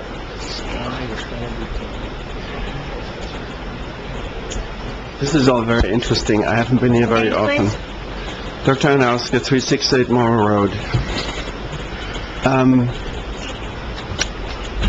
There have been hundreds of thousands of dollars mentioned. May I remind you that one of the biggest projects ever conducted, building projects in Englewood Cliffs, was the $1.5 million for a project that, from the beginning, was predicted not to work. I'm sorry, while you're speaking, he is now trying to start something with the borough authority. I asked him to give, Yeah, no, I heard what you it was said. the explanation that you asked for earlier. I told him to Yeah, get ready to that's not go. what you said. Can I please continue? Please, Doctor. So this is a $1.5 million project that was predicted to fail. Because you can calculate from the amount of water how big the pipes have to be. It was clear this will not work. There are memos to the mayor, memos to Boswell, with return receipt, Former mayor. where we actually detailed the mathematics, how we calculated it. It was never challenged by Boswell. They just gave us the finger. They put the pipes in. The day the pipes were in, and there was the first rain, we had 3 flooding events. That makes one think. We videotape it. We send it to Boswell. We send it to Mirandi. And Mirandi, as the supervising engineer of the borough, also an employee for Boswell, approves, knowing that in his contract, which we got by Opera Review, which we are forced to see, defines his duty as the person who approves payment after he has reassured himself that the project works. He's got the video, 3 flooding events. The floods rushing down from 10 acres up on Sylvian Avenue into a single pipe that falls down Tony Drive 100 feet, 150 feet, and then makes a right-angle turn, such a turn. You can stand there, and we have video that shows when it rains, and there are 20 per half hour, 20 United States swimming pools coming down and make that turn. There are fountains coming out of the grass. This is what we're talking about.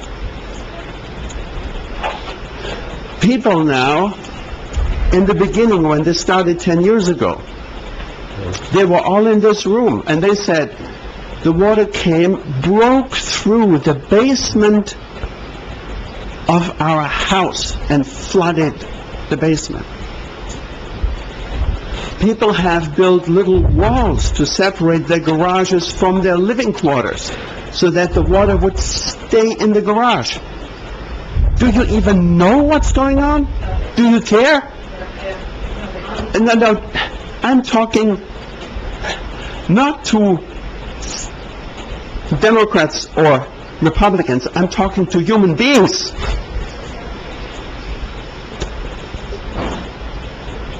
Dr. We have a 15-inch storm drain at the end of our garden, because this is the lowest point where all the water goes that goes into our property. Think about how a community storm drain ends up in a garden. It had to be dug to another property down on Castle Drive. People in charge all the past decades knew exactly what's going on. And as I said, the neighbors were all here. They presented their experience, and they all have died down because they don't trust you. They're afraid that you do nothing, that you sell them out for $185,000. The loss of property value, these are all million-dollar homes. The loss of property value on a single property is more than your $150,000, $180,000. Time, Doctor. That's a shame. So, Doctor, And they're now afraid of documenting these floods, because whatever is documented, you document against yourself. You decrease the value of your property by showing that the floods are white. You can do whitewater rafting in Morrow Road at 2 o'clock in the morning. It jumps the curb. How can you even sit down with Boswell or even think about to bring these people again here to do the engineering for our community? They knew their calculations were wrong. yeah. And they wasted $1.5 million. And you still have the same problem. Whether you're Republican or Democrat, I don't care. The flood is not Republican or Democrat. Doctor, would you like to hear what Mr. Wunsch has So, to say about what... let me just control the meeting. I preside over this. Let me just tell you, Doctor, the first meeting I had when I became mayor was with you and the Morrow Road residents.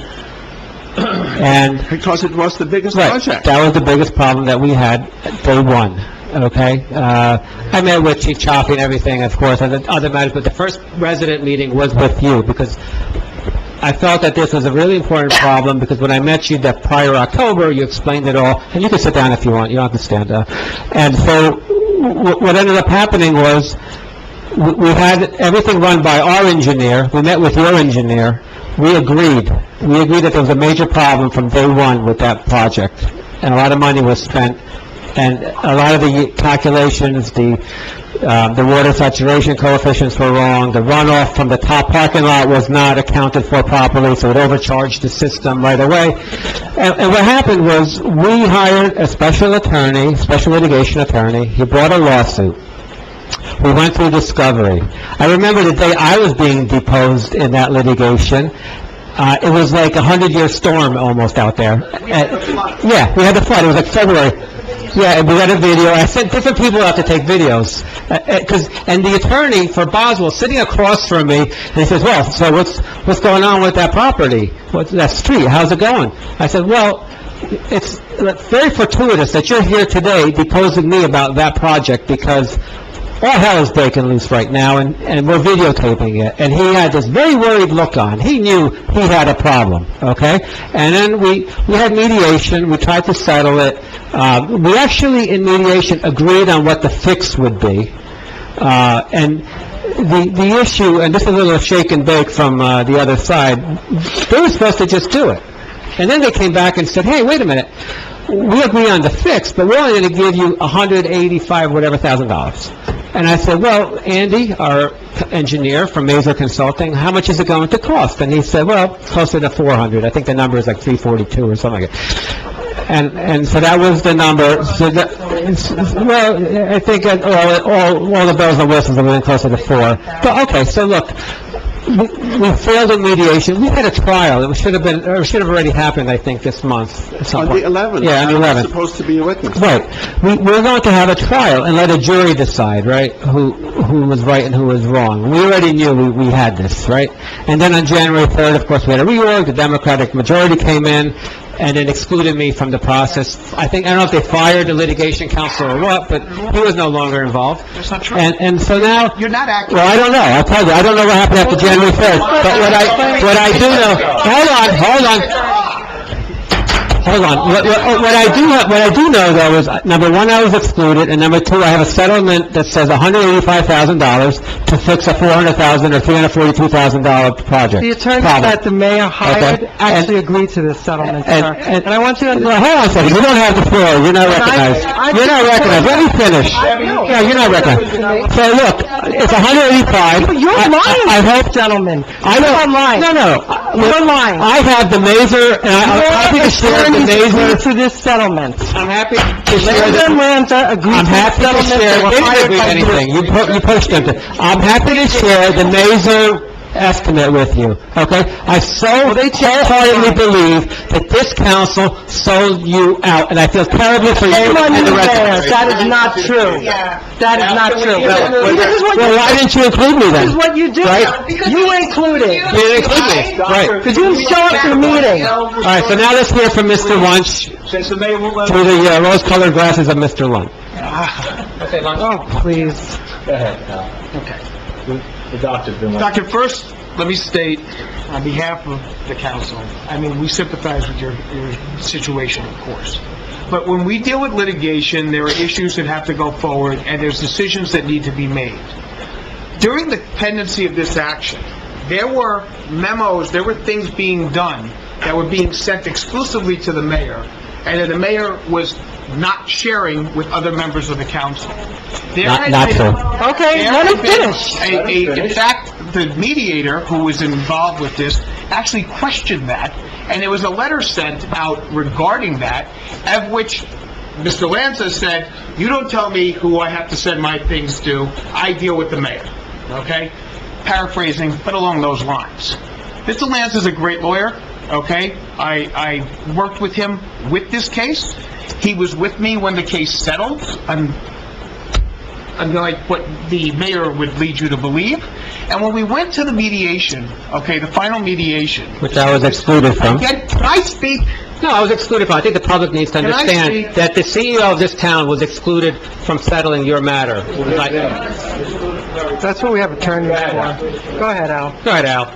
I went... Tell them how you screwed this up. I went and I watched how this thing went forward.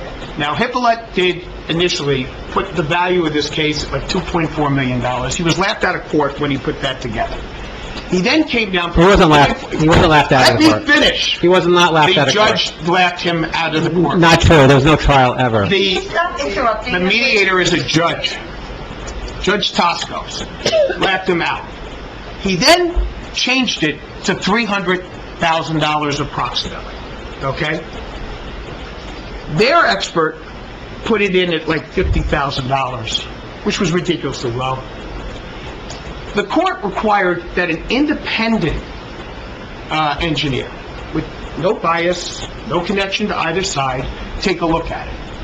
And that independent engineer came up with a value of $188,000. Now, on the Friday that this case ended up being settled, Judge Toscos listened to everything, took a look at the engineer's report, and recommended that the case settle for $170,000.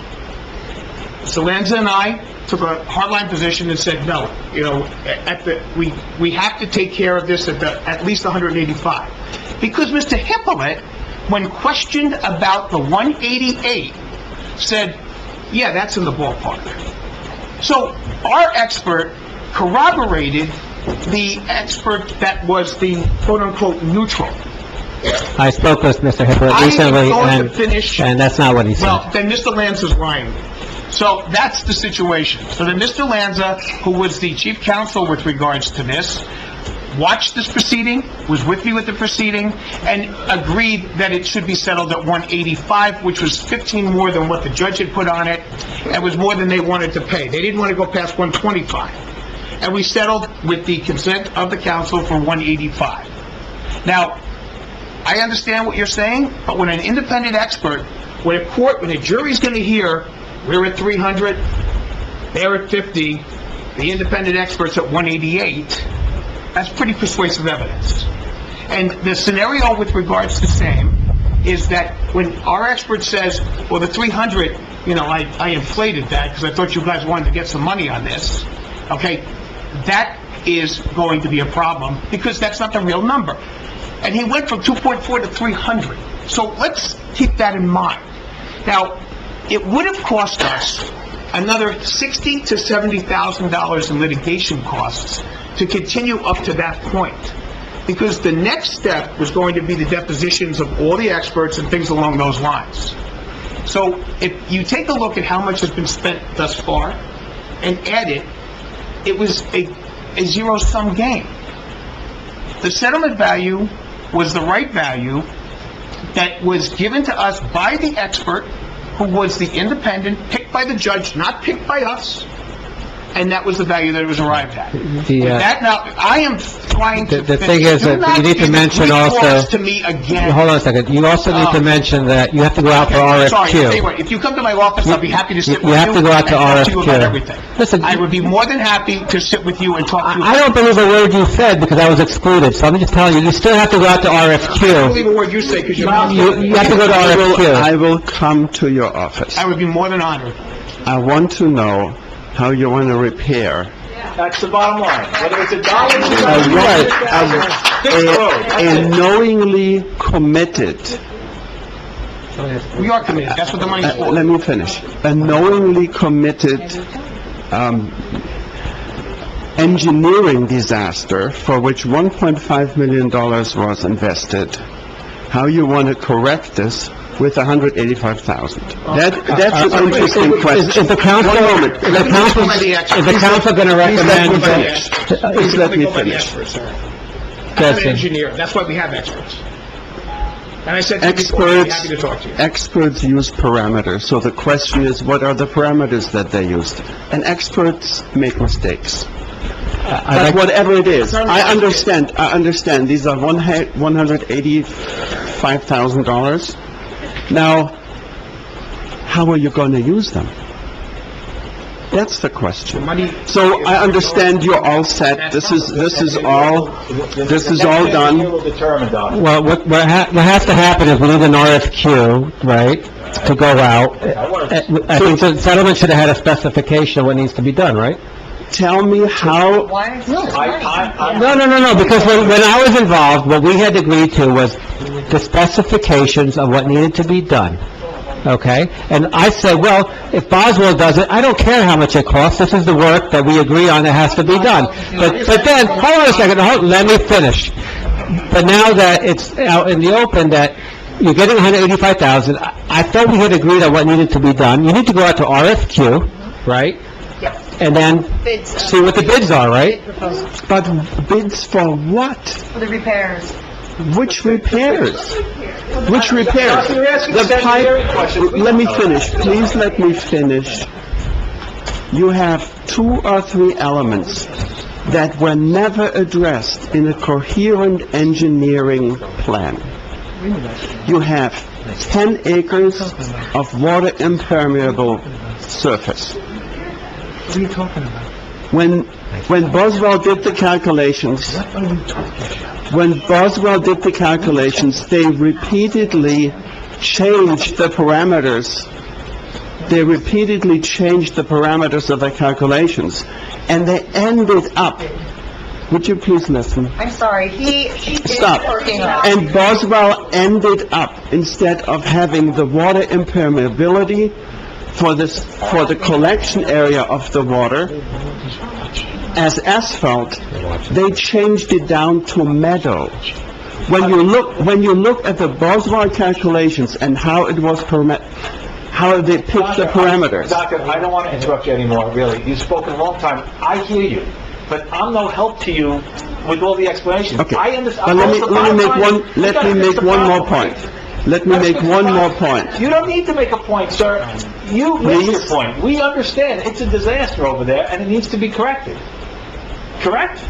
And I want to make a proposal how to correct it. Okay. So let me make my point. Okay, but this is... I'd like to hear it, All you need to do is take intake limiters on the high volume intakes on top of Tony Drive, so that whatever water enters from up there where it is collected, and where you have actually built dams, so that the water that is collected in these parking areas is not overflooding the properties on Tony Drive. Put intake limiters on there whose capacity is geared to the pipe that already is in Morrow Road, so that pipe cannot be overloaded. Makes perfect sense. This is written in the handout. It was discussed with everybody, all the engineers. Instead of putting a second pipe in like Hippolyte wanted to do for $2.4 million, there's no guarantee that it works. Take what is there and make it work. And for $185,000, you can find a way of putting limiters on there so that the water stays up there and is slowly drained instead of overwhelming the downstream Basically, system. what we do in our residential area with seepage pits is similar idea. You collect the water and it slowly drains out to the area. Exactly. I got it. I see, I get it. So that was one of the first proposals that we wanted, was to stage the water at the top of the hill, right? So, to stage it. Thank you, Doctor. All right, can I have a motion to close the public portion? Second. Oh, there's more people? Okay. No, Yes. so many hands. We'll be here past midnight. Sorry, Jimmy. I know, we had a chance. I just thought it was a good idea. Almost. Unbelievable. I had that.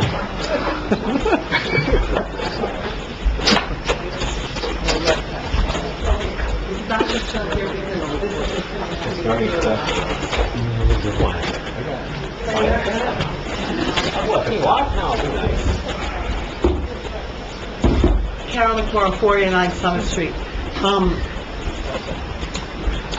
I just have to correct the incorrections that are being stated on the record about the Morrow Road project. And for the doctor and for the other members of the audience that are listening, this is what happens when you have a new majority that wants to do everything without getting the facts through a transition process of the work that was done when they come into power. They've got the votes, they're in charge, but it is reckless and irresponsible to not get the facts, Mr. Wunsch, when you're going into a settlement. I was there from day one. Number one, you have no idea how difficult it was to find an attorney that did not have a conflict with Boswell Engineering. We searched high and low throughout the state of New Jersey and finally found Mr. Lenz. And we were grateful that we found somebody finally that didn't have a conflict. That's number one. Number two... And he was a very good lawyer. Yes, and he did... Ms. Sabari is gravely mistaken and making a false statement to the public, again, about her statement about what she just said about the settlement. Because let me tell you what did happen. It didn't start at 2.4, it started at 1.5, and originally it was that high because they wanted to do the whole street. I lived on Ridge Road when that piping project, that pipe was stored in front of my house along with other people there. And they undersized the pipe. I mean, I was there for every meeting. I was there in March when he gave an incredible presentation. The borough clerk should still have that meeting. I suggest everybody watches that meeting of the March 2016. I will never forget the rapids in Englewood Cliffs, okay, coming down that area. What my understanding was, the judge then narrowed the framework of where they felt the work should be done. That's why it went from 1.5 down to the lesser number. If we had it our way, we'd want to do the whole road. But what we were being geared towards was doing a piece of it. I'm sorry, the 185 is wrong, because what happened was that Mr. Hippolyte was quite clear, and it's on his attachment. I believe it's in a letter somewhere. I know Andy and I had many conversations about it. When the expert, the neutral expert, gave his testimony about 188, he did not include in that price getting rock, and redoing the street. Mr. Hippolyte's number included the rock and redoing the street, which you have to do. So you settled knowingly for $160,000 less, guys. Let me break it to you. You made a big mistake. This town is going to have to eat $160,000. And I really feel the people on council that made the mistake. Oh, you okay? You know, I mean, it's going to cost you that, because Mr. Washington, you call Mr. Hippolyte and you ask him. Yes, the 188 was that number from the engineering portion of that pipe. But to redo the street, which we shouldn't have to pay for, Boswell's miscalculations made the error. And digging rock, because that pipe has to now be laid alongside the other pipe. I'm not an engineer, but that's the only way they said it would work. There's rock there. So that's a guaranteed extra 160 that you didn't take from Boswell. They're not going to tell you that. That's your adversary. They made out on the deal. The neutral is not my adversary, and that was the advice of trial counsel. So, and he's a good lawyer, you just said so. But he's not an engineer. Mr. Hippolyte was precluded from that. I'm just saying, and I want to move on to my thing, you need to talk to the people that were here before you so you don't have something fall through the cracks. It was reckless. And now these poor people here are going to have to pay for this, and the residents in this town. But I feel you guys should have to chip in and pay for it because you made a mistake. We took the advice of our attorney. Oh, that's your excuse on a lot of things, Debbie. Yeah, I don't think so. You're here all of 3 days. Lanza and Lanza. I don't think so. Now, Lanza. I don't think, you always do that. You cut me out, the guy was doing a real good job, and then you play games. All right. Okay, you were here all of 3 days. I'm sorry, Carol, please, don't pass judgment, I'm okay? passing a lot of judgment. Don't pass and I'm judgment. gonna go on. You're not up here. She's attacking me. Okay. Please don't attack the resident. You're a very bitter... You just said that I should be paying for this. I do. Okay, and I'm telling you, I took the advice of your counsel, who your counsel... You love doing that, don't you? You cut me out, then all of a sudden Cut it's... everybody out. Yeah, go ahead, you're responsible. You own You it. all play your game, Mayor. You own it. Ms. Sabari was wrong, and she's going to be admitting it. No, I don't think so. Yeah, I think you will. Mayor, if I may. Here we Ms. go. Sabari and Mr. Song, when they ran, I just want to read this into the... Time, Mrs. McMorro, thank you very much. No, my time is up.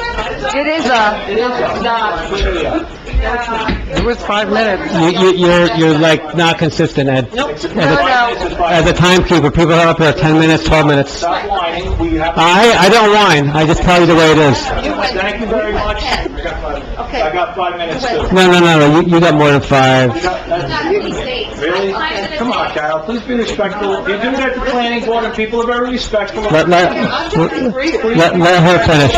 You never read. You always say you're going to keep reading my script, and you go off on a tangent. Councilman Aversa, let other people speak longer, just let her finish. I didn't let Because we're going to spend more time arguing about this than just letting her finish. We have to be fair to everyone else. You're not fair to anyone, Mrs. Zhao. We have to be fair. So, your time's up. My time is not up. Time's up. It's My up. time is not up. It is up. We had 2 people time you, and your time's You up. lied at the last meeting. I was under 3 minutes, and you repeatedly said I was over 3, and you lied about missing Eastwood also. So please But stop. let me ask you a question. Mr. Wunsch, Are you actually going to read a statement, or are you going to keep going? How long is the statement? If I give you 30 seconds, is that... I want to. Mr. Wunsch, you know what? Listen, you're I'm asking you, making Carol. statements about Morrow Road that I have an obligation as a former council person to tell the council. You don't have any obligation. Who's sitting We here. appreciate That's that. my obligation, okay? My obligation is to take the advice of Trump. Talk to him afterwards, Carol. All right. Carol, it's already 10:35. We have to go on. Come on. You had your time. Let her finish. No, it's 10:35. We have other people that want to speak. We have other people in the audience that want to speak. People speak. You let other people speak. See, if you're going to be a timekeeper, Ed, if that's your aspiration in life, you have to be fair to everybody, okay? We are being fair. Maybe there are other people that want to speak in the audience. No. Does anybody else wish to be heard? We got people, see? Councilman? All right. Start, Carol. No, seriously. I just want to bring 2 things up. On the February 1st video, on the February 1st, This is not fair. No, this is not fair. It's going to have to be stopped. on the... Stop. That's why the bylaws... Well, you let other people go longer. No, we did not. You did, No, we actually. did not. them all the time. No. You did. Look, let's just do this. For everybody at home, I know this seems very immature because we have Mr. Aversa, Dr. Aversa, speak, basically timing everybody. I think it's silly. I would never limit anybody's free speech. I think you should Yeah, you finish. have in the past 4 times. Yes. Like, be consistent. I just have 2 things to bring up. That's it. I talked about Morrow Road, because I want to be courteous. Yeah, but that was part of your time. That was part of your You time. know, this is why you get sued, because you can't selectively let one person go for 10 minutes, and now you're stopping me because I'm... You know what? If we let you go, other people may sue us. So we want to be fair, Oh, right? you already let other people go. He let them go. No. Carol, you were up here once. 30 seconds. Carol, we just put you on here 30 seconds. You may not like the message, but let her speak. I have 2 points to make. 30 seconds. Please. Stop. On the February 1st video, Mayor, I heard Ms. Duffy say before that the tape malfunctioned, but I'd like to understand how that happened, because only myself and former Councilwoman Eastwood were cut off the tape. And what you see is, because I went back, I watch every meeting, and I was looking for that stuff, and I wasn't there. And the borough clerk says, we're coming back from recess. She says it on the tape at 6:15. And the tape ran, and then there's an abrupt stop. There's an abrupt cut in the tape at 7:25. So it wasn't that it wasn't working, it ran and it worked. And there's an abrupt stop at 7:25. Okay. How'd that happen? Thank you, Mr. McMorro. I gave you almost a minute. Thank you. I'm asking, did you call Gramco? Mayor, was Gramco called for the cameras? I'm not in charge of cameras, recording, timekeeping. I run meetings. I rely on the borough clerk, and I rely on the borough clerk to run the recording. I rely on our timekeeper, our newfound timekeeper, It's not like it's not a to... single question. You don't listen to them, but you rely on them. Let's do this. Tomorrow morning, call Gramco, try to recover that. Call Gramco already. I'm assuming that there was no call made. Tomorrow morning, please call. Was it call, did you call? All right, put it this way. If you didn't call, please, so we No, I can... didn't call, then there was never anything wrong. Right, Okay, that's the point. Oh, I don't know, I mean... And by the way, page 70, I told Lizette Duffy was on closed session, okay? Thank you. We're talking about one Yeah. This is why you have a lawsuit, okay? This is why you have one. And page 78, Al, page 78, All right, last year, It's the borough clerk is going to be made public. What she did is outrageous. She should be suspended immediately. I have no idea what we're Suspended immediately. Why don't you enlighten us as to what page 78 says? What did I do? Enlighten us. I have nothing to hide. Enlighten us. No, I don't. Anyone else like to come over here? I hope it was... I'm senior accountant, he's not gonna run me. Katie, do you want to say anything? You look like you're just too much fun. Katie, Yes. more pizza in the back.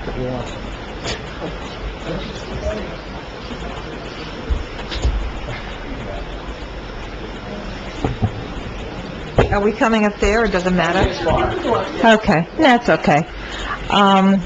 You get extra time if you stand. Yeah, I have to tell you, Say name and address, please. Maria Valari, 45 Jane Drive, thank you. I have to tell you, I am so disgusted with the behavior up there that I can't, my brain is about to explode with what's going on up there.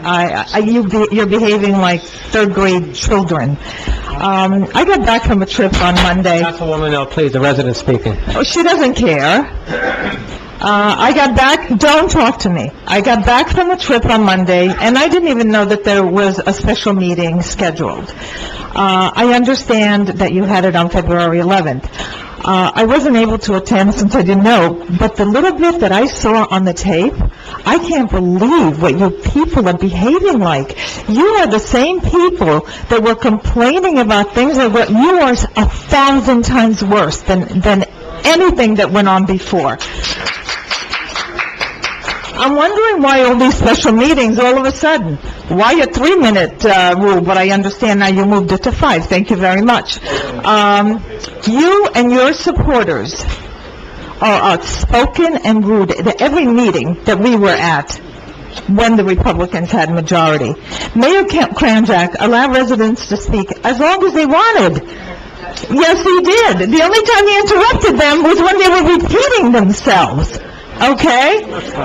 Excuse me. It's my statement. You want to say something afterwards, it's my time. Put some time back on my thing for the comments. Okay.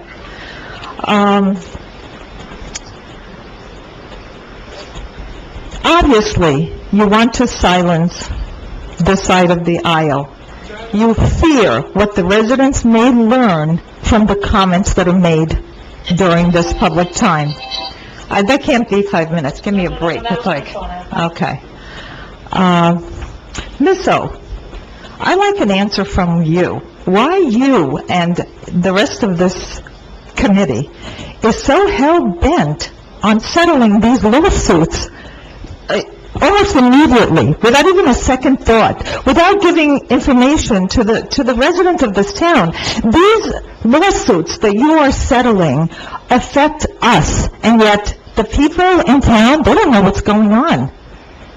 $185,000 or $60,000 for that kind of problem? Shame on you. You should have gone to court. You should have put Boswell's feet to the fire. Okay?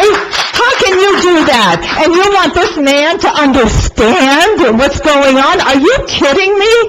If I were the resident, I'd sue all of you for settling that claim. Okay? And you deserve it. Also, the Chaffee lawsuit. My God! What is wrong with you people? This man taped people without them being aware that he was taping them. He taped borough employees. He taped other police officers. I'm sure he taped all of you, and I wonder what he's got on you. Okay? So what I'm worried about is that you are settling these lawsuits so quickly for no apparent reason other than wanting to clean everything up so you guys look great. as far as 800 Sylvan, you are going to settle 800 Sylvan? Why don't you ask the residents of this town what they want?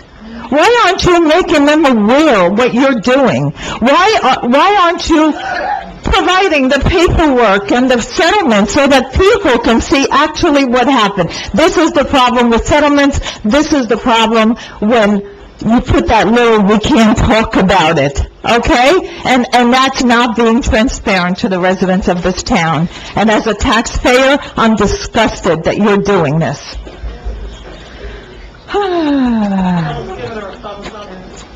Same thing, Mary, just like they do. I would love to know what all these settlements are going to cost us. For this gentleman here, who has definitely been hurt by these floods, 800 Sylvan, which is going to hurt the whole town. Can you imagine when we have to build new schools? Because if you put 400 units on that piece of property, and there's one student, whatever it is, and there's one student per household, we cannot sustain that kind of increase in students. And then what about the infrastructure, the sewers, the water, the police? You don't know you know what you're doing, and I wonder what you're getting for it, and that's what bothers me most of all. Okay? We're gonna have to pay for all this. And by the way, Miss Geiger, I love when she gets up here. I want you to know that Miss Geiger cost millions of dollars in the school lawsuits that involved this town when I first moved here. And how much is this gonna cost us? That's what I wanna know, and you're welcome.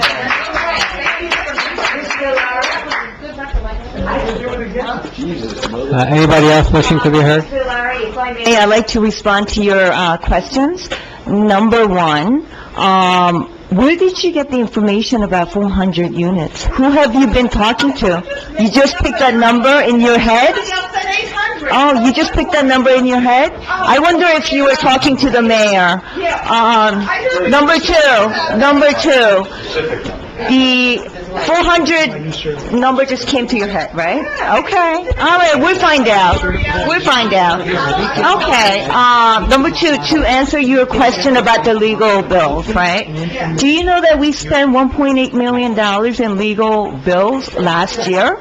In legal fees? Do you know that? Did you know that? Okay. Over the bill. We send it to you. You want us to keep going with the litigations? Yeah, $2 million. $2 million. Do you know how much we have that we have to pay? That man right there. You know what? Next time I suggest that you get all the facts before you come up here and insult us and accuse us. Legal bills, $1.8 million. I want to know where we got the 400. Councilwoman, stop fighting with the residents, I'm please. not fighting. You are fighting with the residents. All right, anybody else wishing to be heard? Are you saying it's 400 this time? Okay, Mrs. Valari, please, thank you.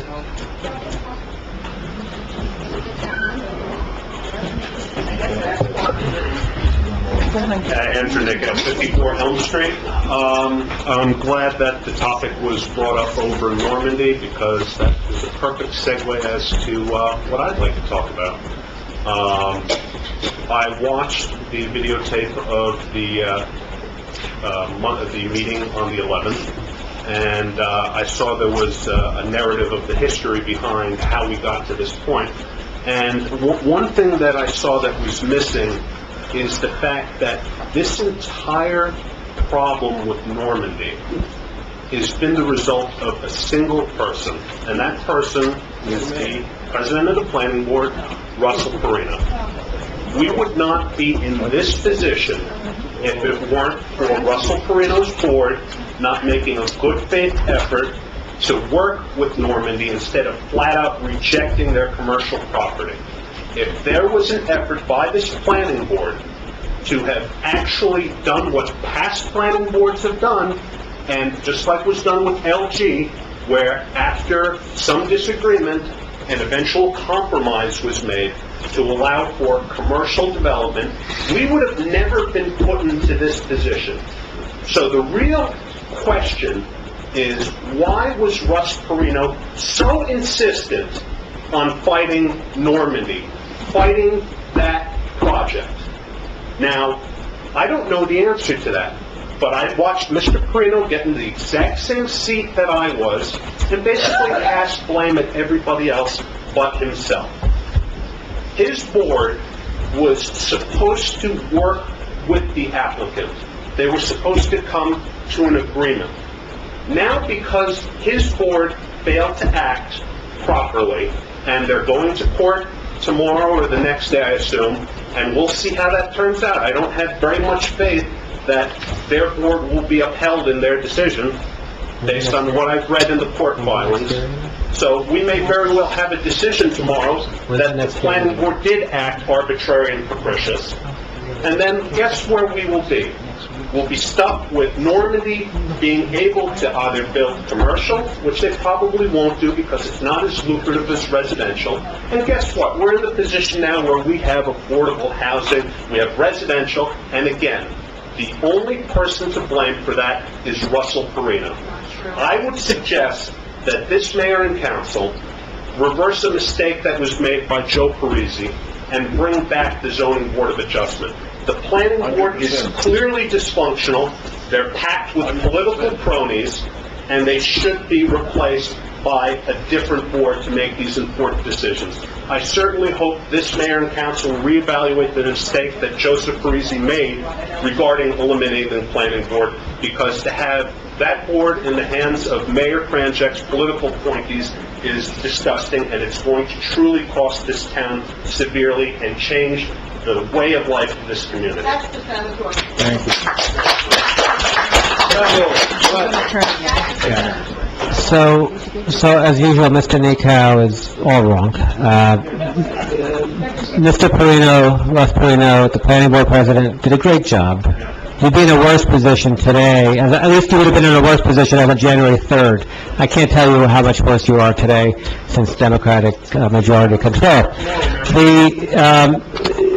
The thing to remember is that the planning board that I appointed, unlike all prior planning boards, have no conflicts with the town, are not self-interested, don't make money from the town, are not involved in self-dealing, don't own a bank in town, don't sell insurance to everybody in town, do not hire their friends who are engineers who can't seem to calculate the proper diameter for a pipe, or the pre-charging of a system. Okay, so that's my planning board.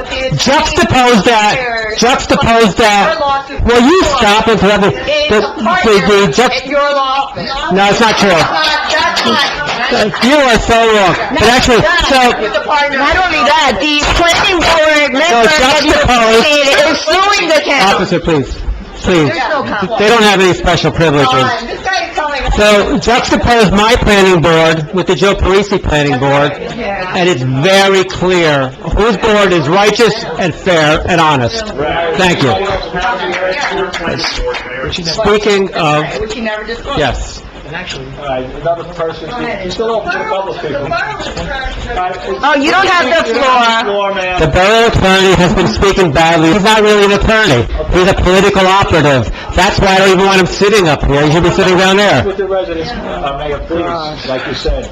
No, I can talk to the residents if I want. Don't banter with them. Please, you're taking up Ms. Geiger's time. My time hasn't started yet. He did, he started it, I saw it. For Karen Geiger, 270 Alfred. For the record, since 2016, Mr. Mayor, you have cut me off in speaking, and there were numerous instances where residents in this town yielded their time to me.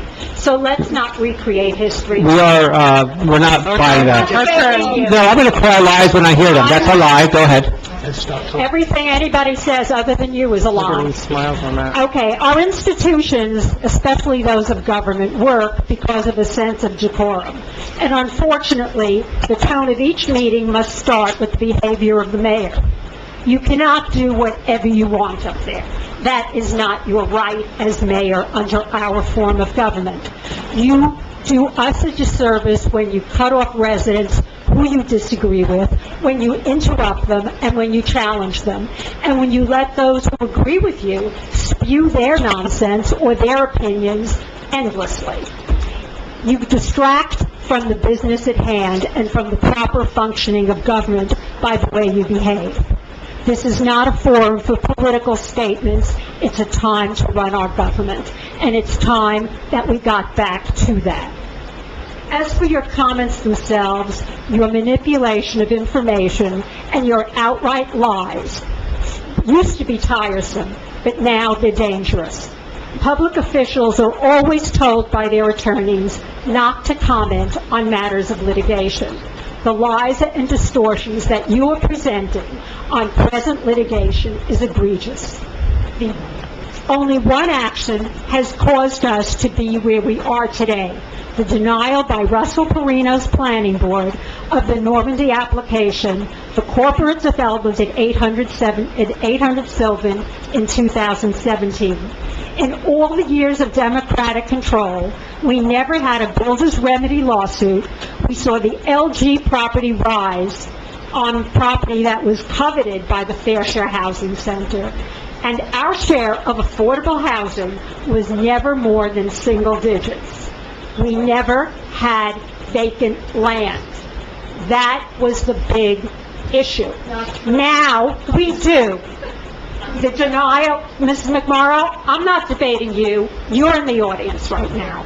The denial resulted in a corporate decision by Normandy to offer up their 20 acres, which increased the vacant land in this borough and made us ripe for the action they have taken. For the first time, we had significant vacant land. With one irresponsible and unthinking denial, we have an issue to deal with and major litigation costs to fund. And as far as your comments that you're excluded from meetings with Normandy and the Fair Share Housing Center, Mr. Mayor, you had your chance. The court records show I had a that you solution. did not succeed. Mediation ended without a solution.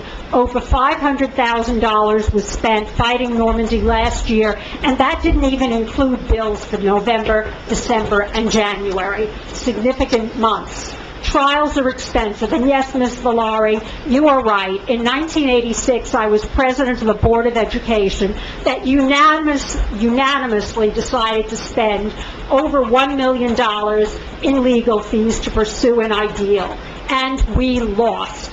And if my experience in LG has taught me anything, it is that negotiation is key to working out problems. LG succeeded because two groups met for over 6 months and worked out their issues and came out with the win-win settlement, not the courts. It's time for others to start to fashion a settlement that might work for our community, rather than the courts, which might impose one that might be a financial disaster. Perhaps the reason the council is not working with Ms. McMorrow and Mr. Perino, is that they don't agree with the plan that they submitted to the court in December before they got on.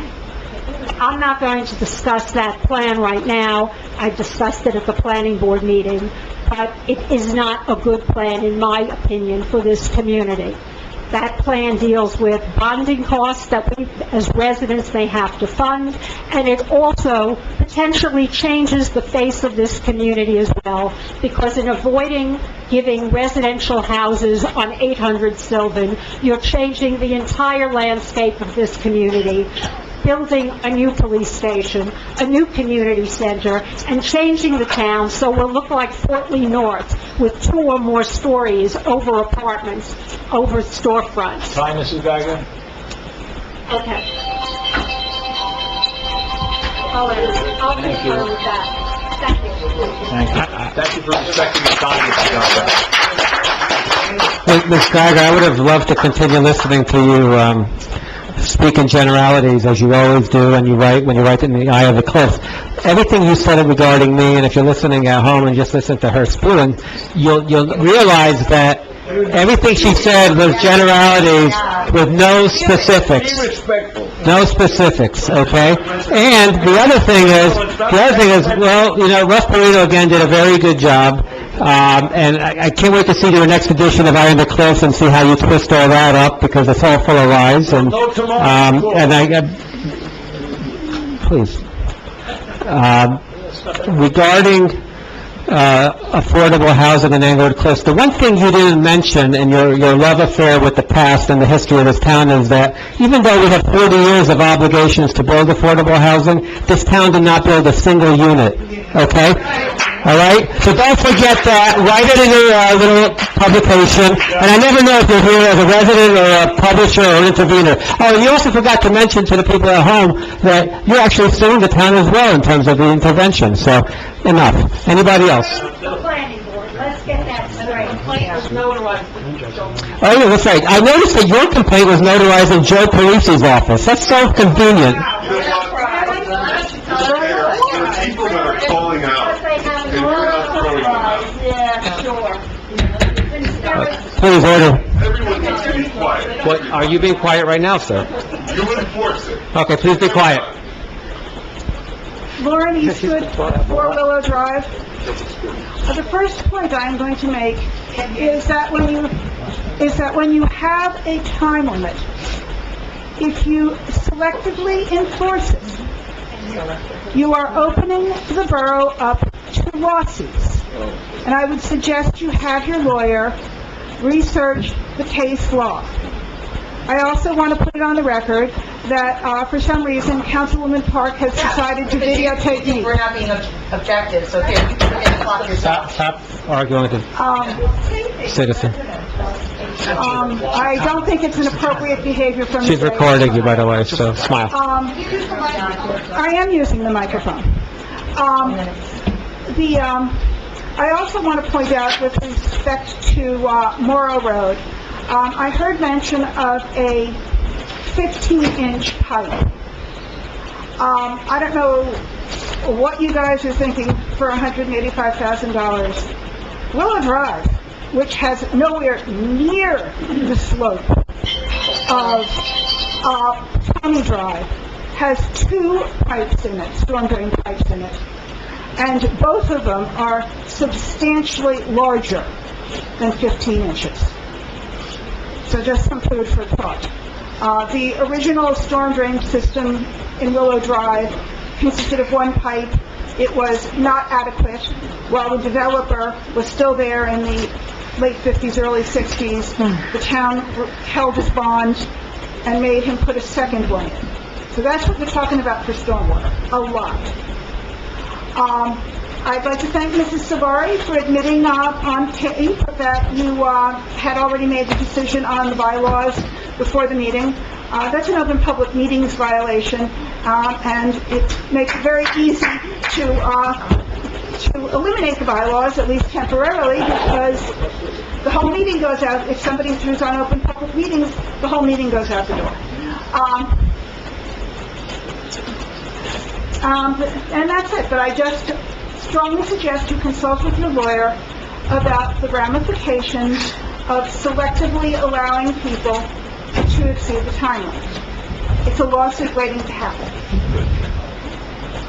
Sounds like... So for anyone in the public who runs up against Councilman Aversa's 5-minute deadline, which I understand that he was out, but Ellen Park was filling in for him as timekeeper. You did a very good job, except your alarm. 2 minutes, 26 seconds. Your alarm went off early. But for anybody who's... Doesn't mean you have to use it all. So for anybody who's over their time, I'm happy to take whatever you haven't been able to articulate. If it's in writing, hand it to me, and I'll announce it for you with attribution to you. So we'll deal with it. I believe in freedom of speech. Then, Mary, if you play games. Does that sound... Yes, I'm sorry, I didn't see your hand up there. Line in this direction, Mayor, says the road is out.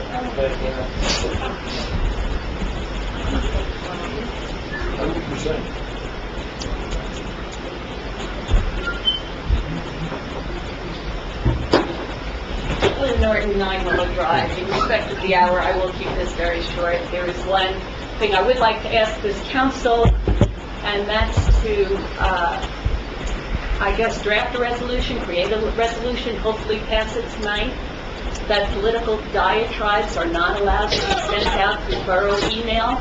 Borough email is to be used only for specific borough information such as DPW pickups, such as recreation. Those of us who gave our emails did not give it so that we could get a political diatribe from the mayor.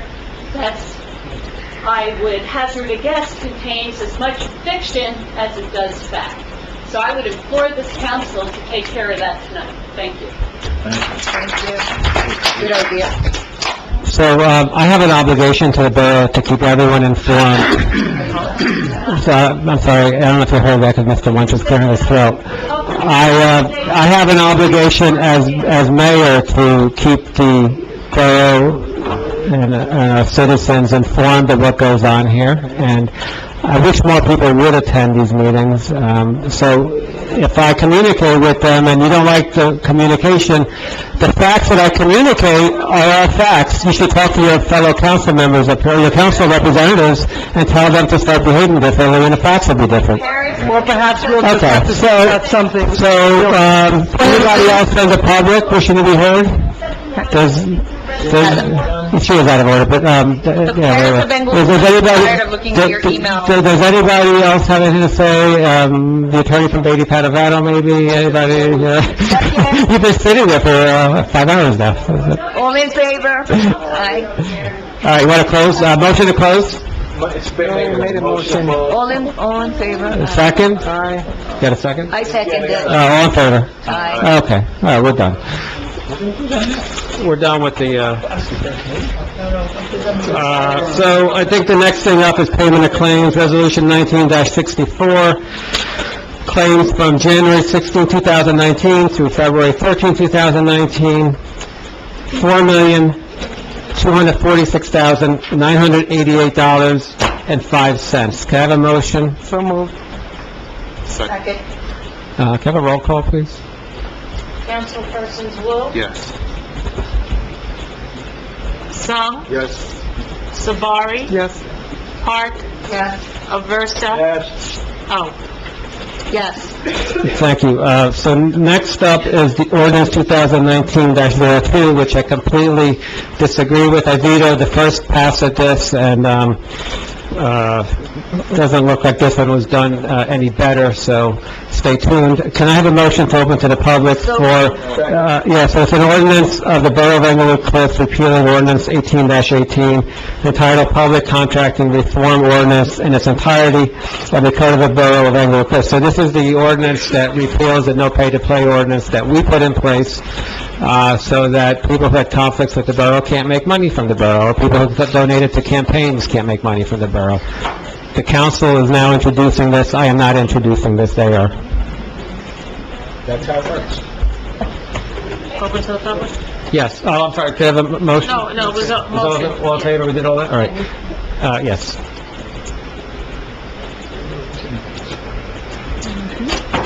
Lauren Eastwood, Four Willow Drive.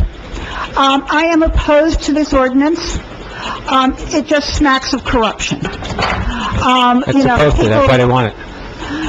people pay campaign donations, and in return, they get a position, even if there are lots of issues with them. I think Boswell is an excellent example of that. Boswell has been a large donor to Democratic campaigns for years. And you can get the numbers off of ELEX reports. So there's no question about them being a large donor.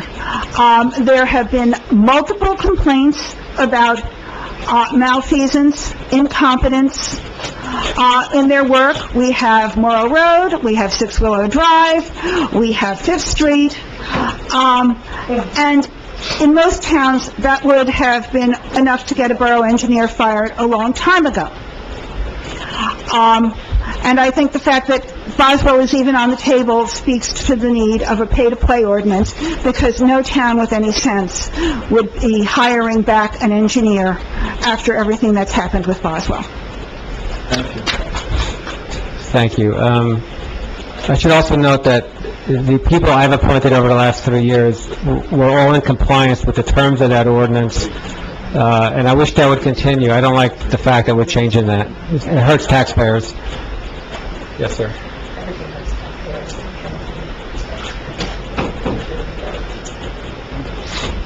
You're getting good at that. There was a cartoon character that could do that. I forget which one it was.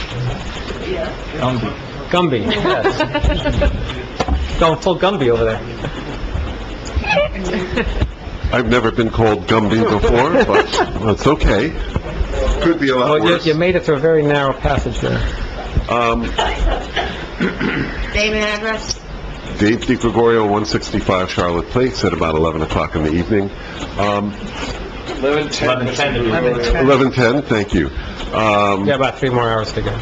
So, our fellow resident on Morrow seems to be very knowledgeable about engineering and capacities and things of that nature. When I first started to attend the council meetings, I thought the borough engineer was actually an employee of the borough. Excuse me, sir, we can only speak to the no pay to play repeal. I am, that's what I'm getting to that.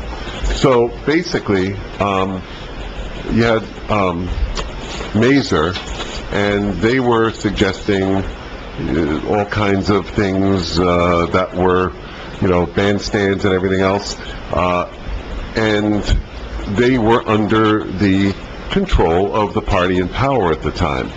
And I would think that, and I know that other boroughs will hire actual engineers or people that are knowledgeable about drainage and about facts and problem solvers. And I think those kind of people that are really knowledgeable about that can save the borough a ton of money. So the pay-to-play, I don't know the particulars of it. I trust that there are no people that are sitting on the council that are getting kickbacks. I don't think that's the way this works. I think everyone up there is honest, and I trust them to make the right decisions about this issue. But I would say that, in addition to that, that you really need to have people that are intimately knowledgeable that can come up with facts. If you're knowledgeable about something and you give advice without any strings attached, under any political thumb, you're going to save the town a ton of money. So I'd like to state that, and in the name of efficiency, possibly our own borough engineer would be something to consider. To hire somebody from the borough, so you from the borough, like as an employee. I'm just saying that that we need to have expertise, and when you have expertise, you have the ability of saving a lot of money. Thank you. No, sir.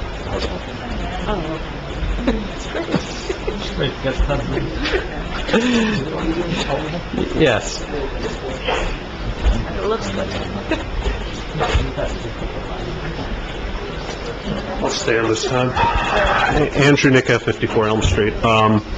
With regards to this ordinance repealing the earlier pay-to-play ordinance, I am concerned that the original ordinance, and I believe Anne Marie Rizzuto, the previous borough attorney, did indicate that the ordinance passed by the previous administration was most likely unconstitutional. And if I do recall, there were already several legal challenges by professionals looking to do competitive bidding. I believe there were 2 of them that were already lined up to challenge this law.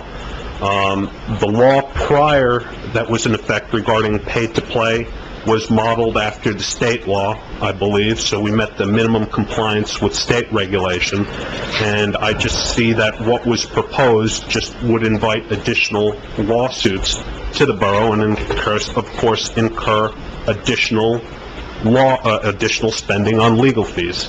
I believe that just so long as we're in compliance with state law, that we are good to go on that. You may not like it, that would be a thing that we could go to our state legislators and ask them to increase or beef up the state pay-to-play laws. But to put us in a position where we have an ordinance on the books that, by the own admission of Anne Marie Rizzuto, was likely unconstitutional and could easily be challenged, I don't see it as a net benefit to this community. Thank you. Okay, that's a point of clarification. I think you're misstating, and your time is done. I think you're misstating what Anne Marie Rizzuto said. No, So she just for- clearly said, she clearly said, Mayor, went from she having- clearly I- said, I was Mayor, speaking. at the December meeting in which this was passed, that this would most likely face a court challenge. That's not what she And said. she believed that it was unconstitutional. That's not what you said. I can pull the meeting for you. Have a seat, thank you. Ooh, don't insult the resident, Mario. Well, you know, if you're not going to tell the truth, then you shouldn't come up. Right. So here's the thing. Here's the thing. We went from now having the strictest no pay-to-play ordinance in the state of New Jersey to having a very mediocre, corruption-inviting repeal of it. So, yes.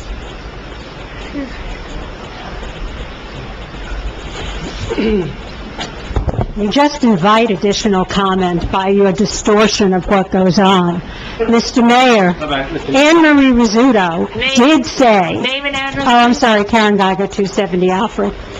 Anne Marie Rizzuto did state that it was likely that the pay-to-play ordinance that you had put forward would have been challenged in the courts. She did make that statement at a meeting.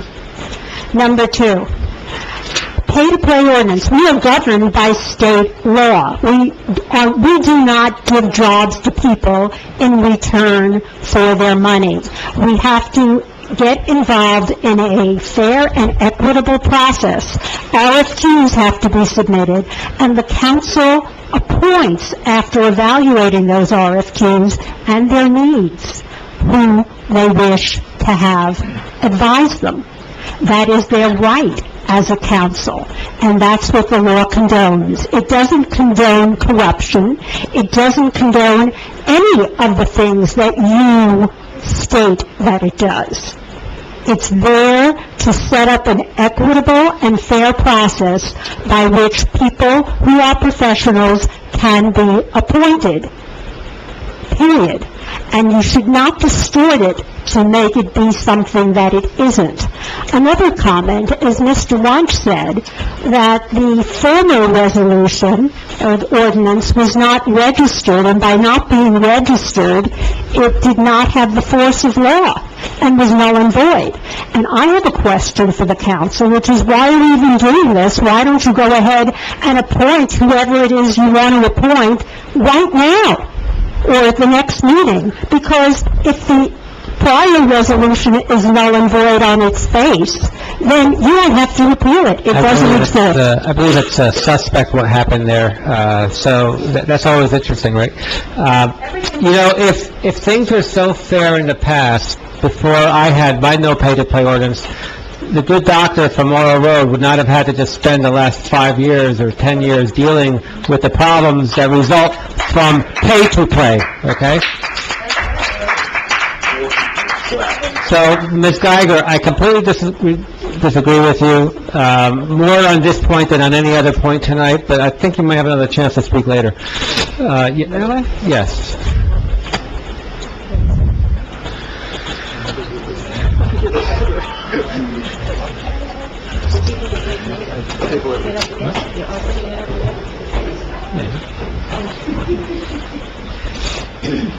Mary O'Shea, 12 Irving Avenue.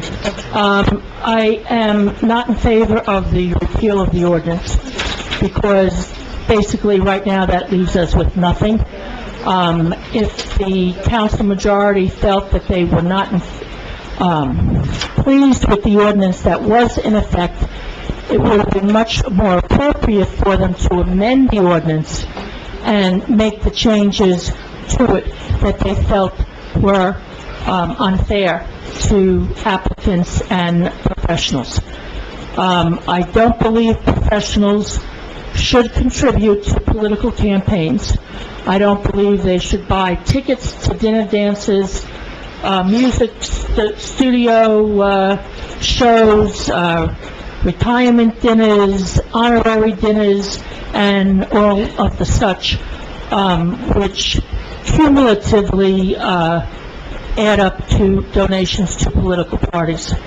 I think that the ordinance that was in effect, although it was very rigid, the purpose was to have people that work for the town without any political complications. So, right now, you're going to repeal this, but then we have nothing. And I think you should replace it with something that you feel is not as limiting, but we should have something. We shouldn't have nothing, okay? And not just to require or rely on the state guidelines, okay? So, while you're doing and thinking and whatever you're doing, maybe, one time when you have a caucus, the comments that went on tonight during the discussion about Clifton Terrace, that's the type of conversation you should have during a caucus about items that you are putting on the agenda, items that you are contemplating like this. You should be discussing them in public and come to a consensus and change those things accordingly, not the way you're doing it, okay? And so I am against this blanket repeal, because now you have nothing. And I'm going to fill my water bottle.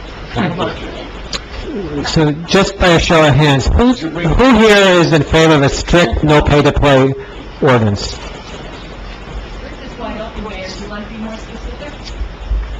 Okay, anybody else wishing to be heard? It's a vast majority of people, yeah. Yes.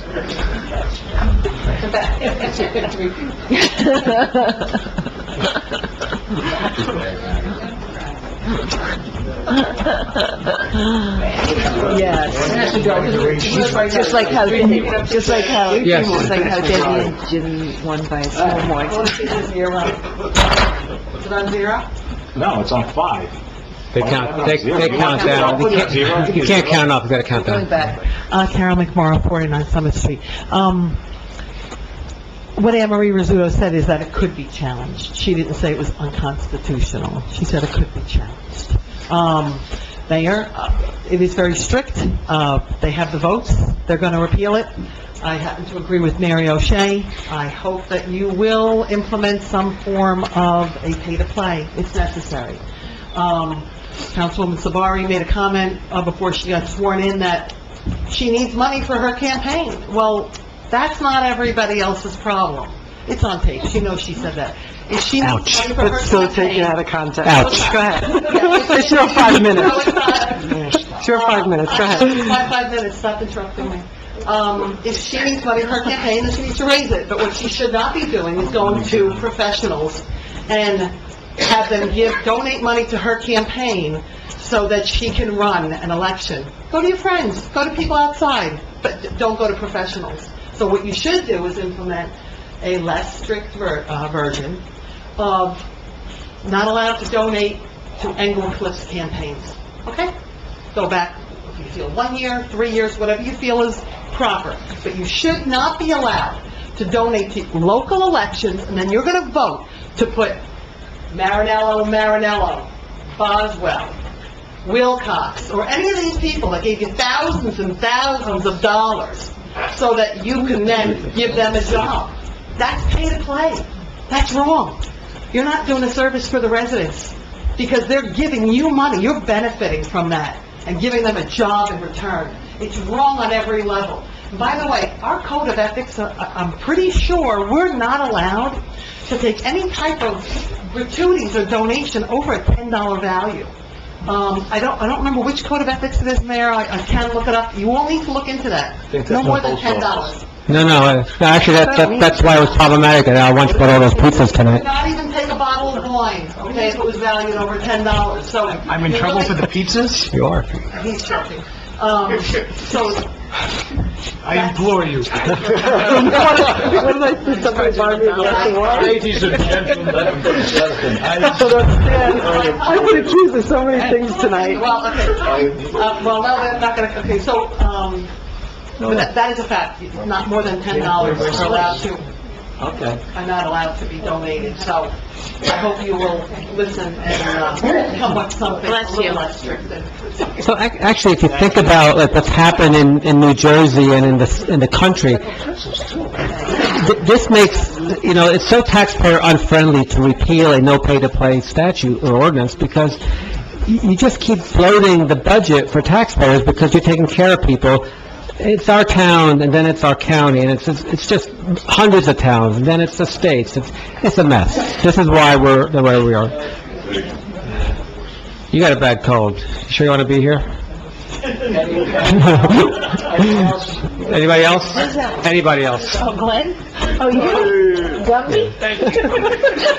Be careful. I've never seen anybody get around that, so it's me. We should all try it.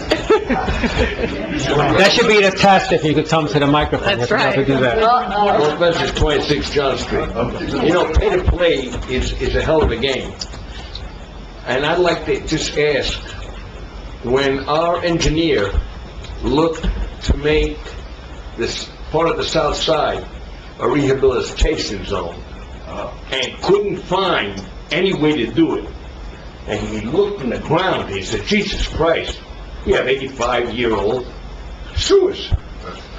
That makes it. I'd like to ask you something, Mr. Mayor. How much did they get paid? To me, that's pay to play. Who The got paid? engineer. He was rendering a service. You are so hopelessly wrong, yes. He was paid for it. No. Nope. paid? You don't understand how no pay to play works. Let me explain it to you. No, You asked me a question. You asked me a question. Pay to play is a quid pro quo.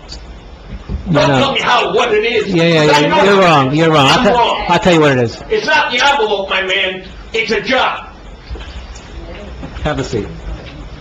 Please. Have a seat. No pay to play is triggered when people are being retained to render services. Once they're retained, and they render services that are requested of them, and they're compensated for that, just like anyone else. I mean, you've had hundreds of buildings, right? Well, I'm like you. we won't go. Judge doesn't have to tell me. I'll get this spot if I don't pay. We won't go there tonight. Oh, okay. Anybody else? Anybody else? Anybody else? It's getting late. It's 11:30 almost. Okay, we gotta finish the meetings on the same day it starts. All right, any motion to close? All in favor? Who was that, Aversa and, Oh. All right, so, resolutions 2019. no, we got to vote on the ordinance. Oh, okay. Nice try, Mayor. Motion to adopt. Seeing if you're still awake. Second. Hold on. Oh, was there a second already? Yes, second. Okay, vote on, Ordinance 2019-02. okay, who, Is that attached, actually? who I made motioned the it? motion, Debbie seconded. Is the resolution, is the ordinance attached? I heard it. Aversa, yes, sir. Debbie seconded? Okay. Councilpersons Wu? I was really happy having the strictest pay-to-play ordinance. I think in everyone's heart of heart tonight, after listening to the Morrow Road situation, I think it's pretty clear what was done there was completely wrong. And it's unfortunate. You know, a lot of people were hurt, a lot of homes. Everyone's reflecting on what this gentleman had to say. If Boswell is running a legitimate business, they should be coming back and fixing it. Full stop. So I'm going to say absolutely no. Song? Yes. Sabari? Yes. Park? Yes. Aversa? Yes. Oh. All those campaign promises down the sewer. That's a Boswell thing, right? So, they repealed it. Now, there's no pay to play. I will most likely veto this again, so stay tuned.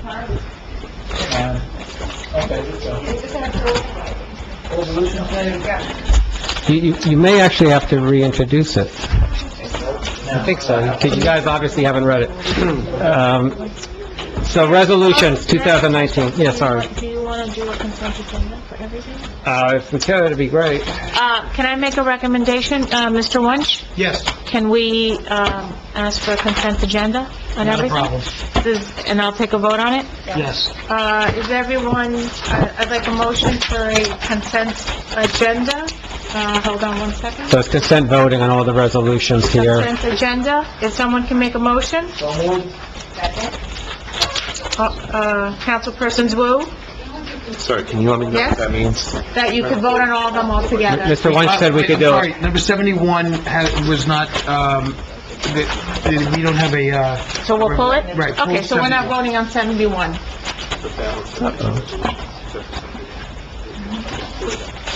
I'm gonna vote. No, we're not voting on everything yet, we're just voting to vote for all of it together. Okay, that's fine, yes. Okay. Sabari? Park? Yes. Aversa? Oh, okay, so I'm gonna take a vote. Oh, so, okay, all right, so, this is, let me borrow your, no, shoot a second. Just do it. So, we're voting on resolutions 65 through 70, and 72, and 73. No, 71. Can I have a motion? Can I have a second? Second. Councilpersons Wu, Yes to all, no to 70, no to 73. Song, Yes. Sabari, Yes. Park, Yes. Aversa, Oh, Yes, to all. okay. That saved an hour. Okay, so ordinance 2019, first reading, public hearing to be on March 13, 2019, which I believe is the next regular meeting.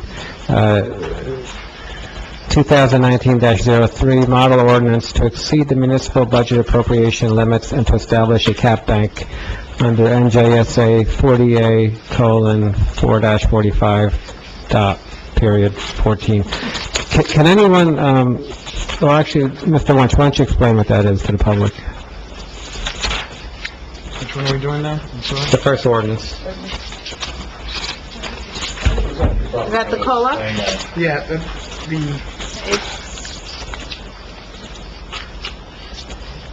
Just I will turn it over to the Borough Administrator.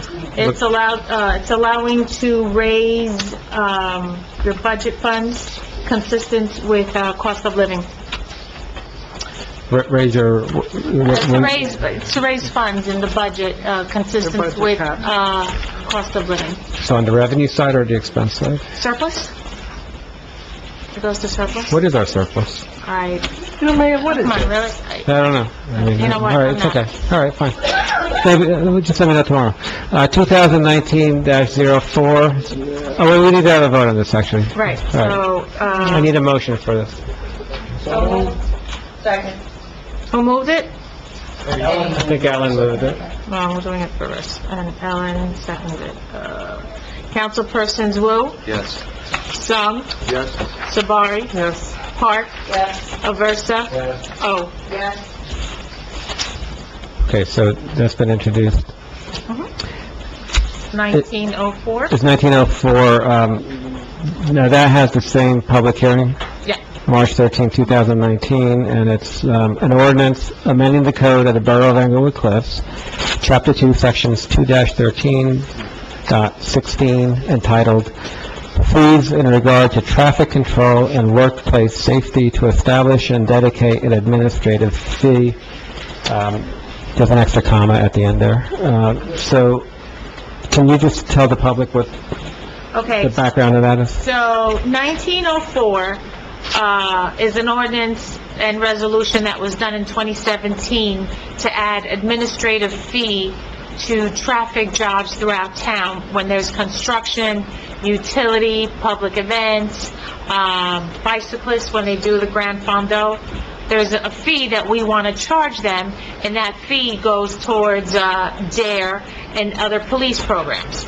So with that, we want to not increase the fee, but we want to make sure that it's not just for construction companies and utility companies. That's what the current ordinance says. We want to stretch it out to other events as well. That's it. Okay, So the borough can benefit. and by the way, the Grand Fondo is in 97 days, so you still have time to train for it. We need a motion?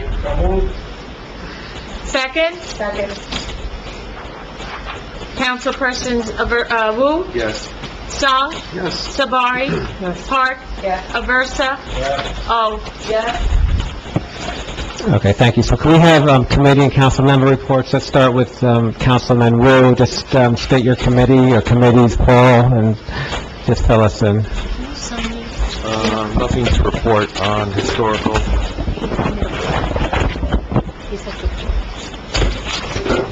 Okay, Councilman Song, anything? I guess I'm in conjunction with the DPW, sanitation.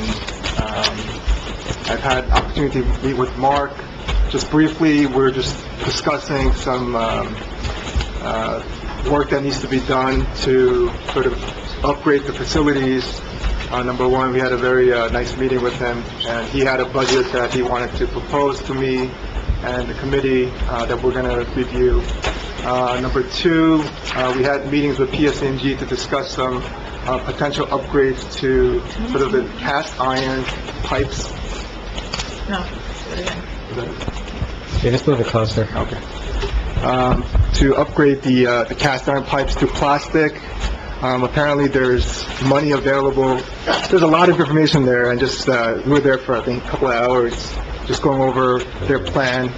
Their plan is initially to sort of focus on the south side of Englewood Cliffs and it'll be an extensive project, but the benefit to the resident is we'll get, upgrades to the gas lines that are in need of repairs and upgrade.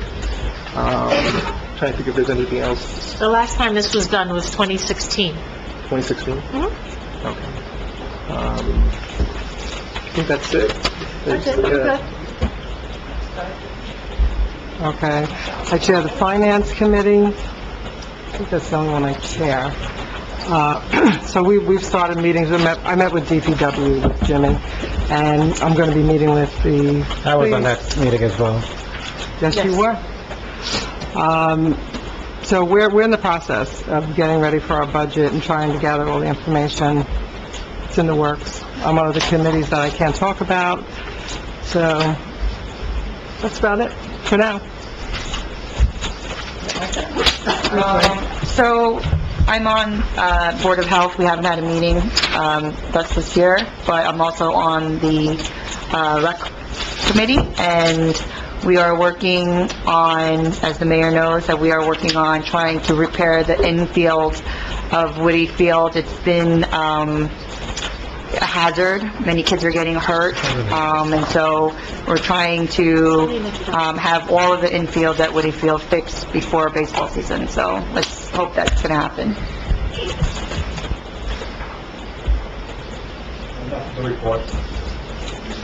Which committee is yours? Police. You have nothing to report on police? Not at this time.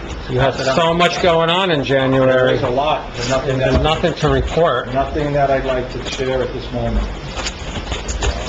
Wow. Councilwoman O? Transportation.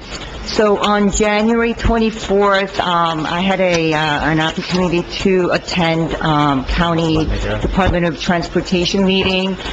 They were talking about the grant program for the senior bus, and I was advised that in this cycle, they didn't have too many applicants from Bergen County. I'm very hopeful that we get approved. We will know one way or another by end of March. So I'm looking forward to reporting back some good news, and that's it for this month.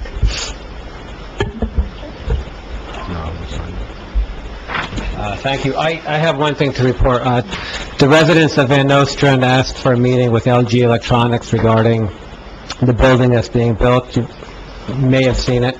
It's kind of small.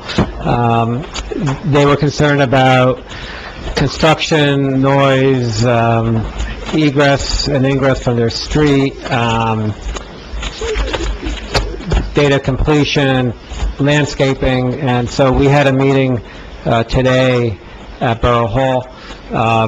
it was kind of a last-minute thing, and the residents showed up with their agenda, the LG officials, including a C-suite person showed up, and it was a quick meeting, about 30 minutes. They went through everything. LG's doing a fantastic job. They're going to move their construction, to get rid of their construction trailers by the end of March, middle of April, and move the construction people the office workers into the building itself, so that eyesore will be gone. They're going to start doing the landscaping at some point soon as well, and making the appearance of the construction site look better from the backyards on Van Nostrand, those backyards that are facing north.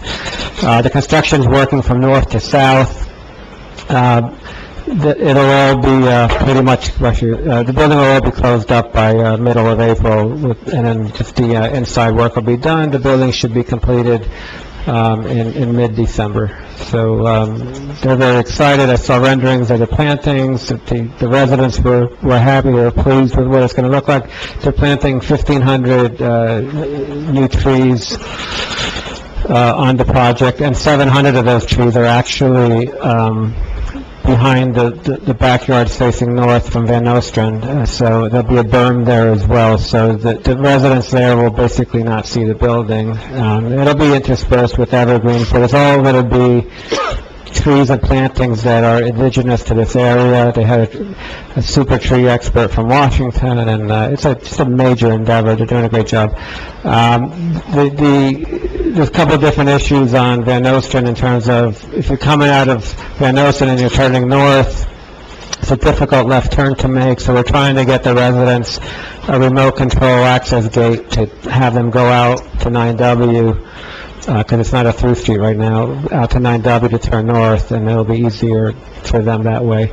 So we're working on that, and trying to price it out, and obviously trying to get LG to pay for it. So that's all I have. Can I have a motion to adjourn?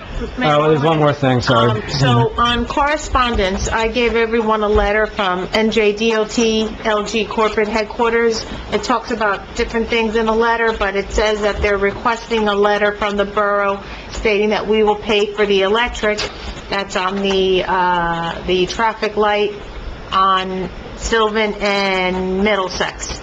So, I can't write that letter. The letter would have to be written by the borough attorney, so we just need to give him authorization that he can write the letter. Yes, everyone's okay? I'm fine, if he writes it. Okay, that's it. It's better than the certifications that he's been writing, so good luck. I've been accused of private play. Can I have a motion to adjourn, please? So moved. Second. All in favor? See, we still have comedy at 11:40.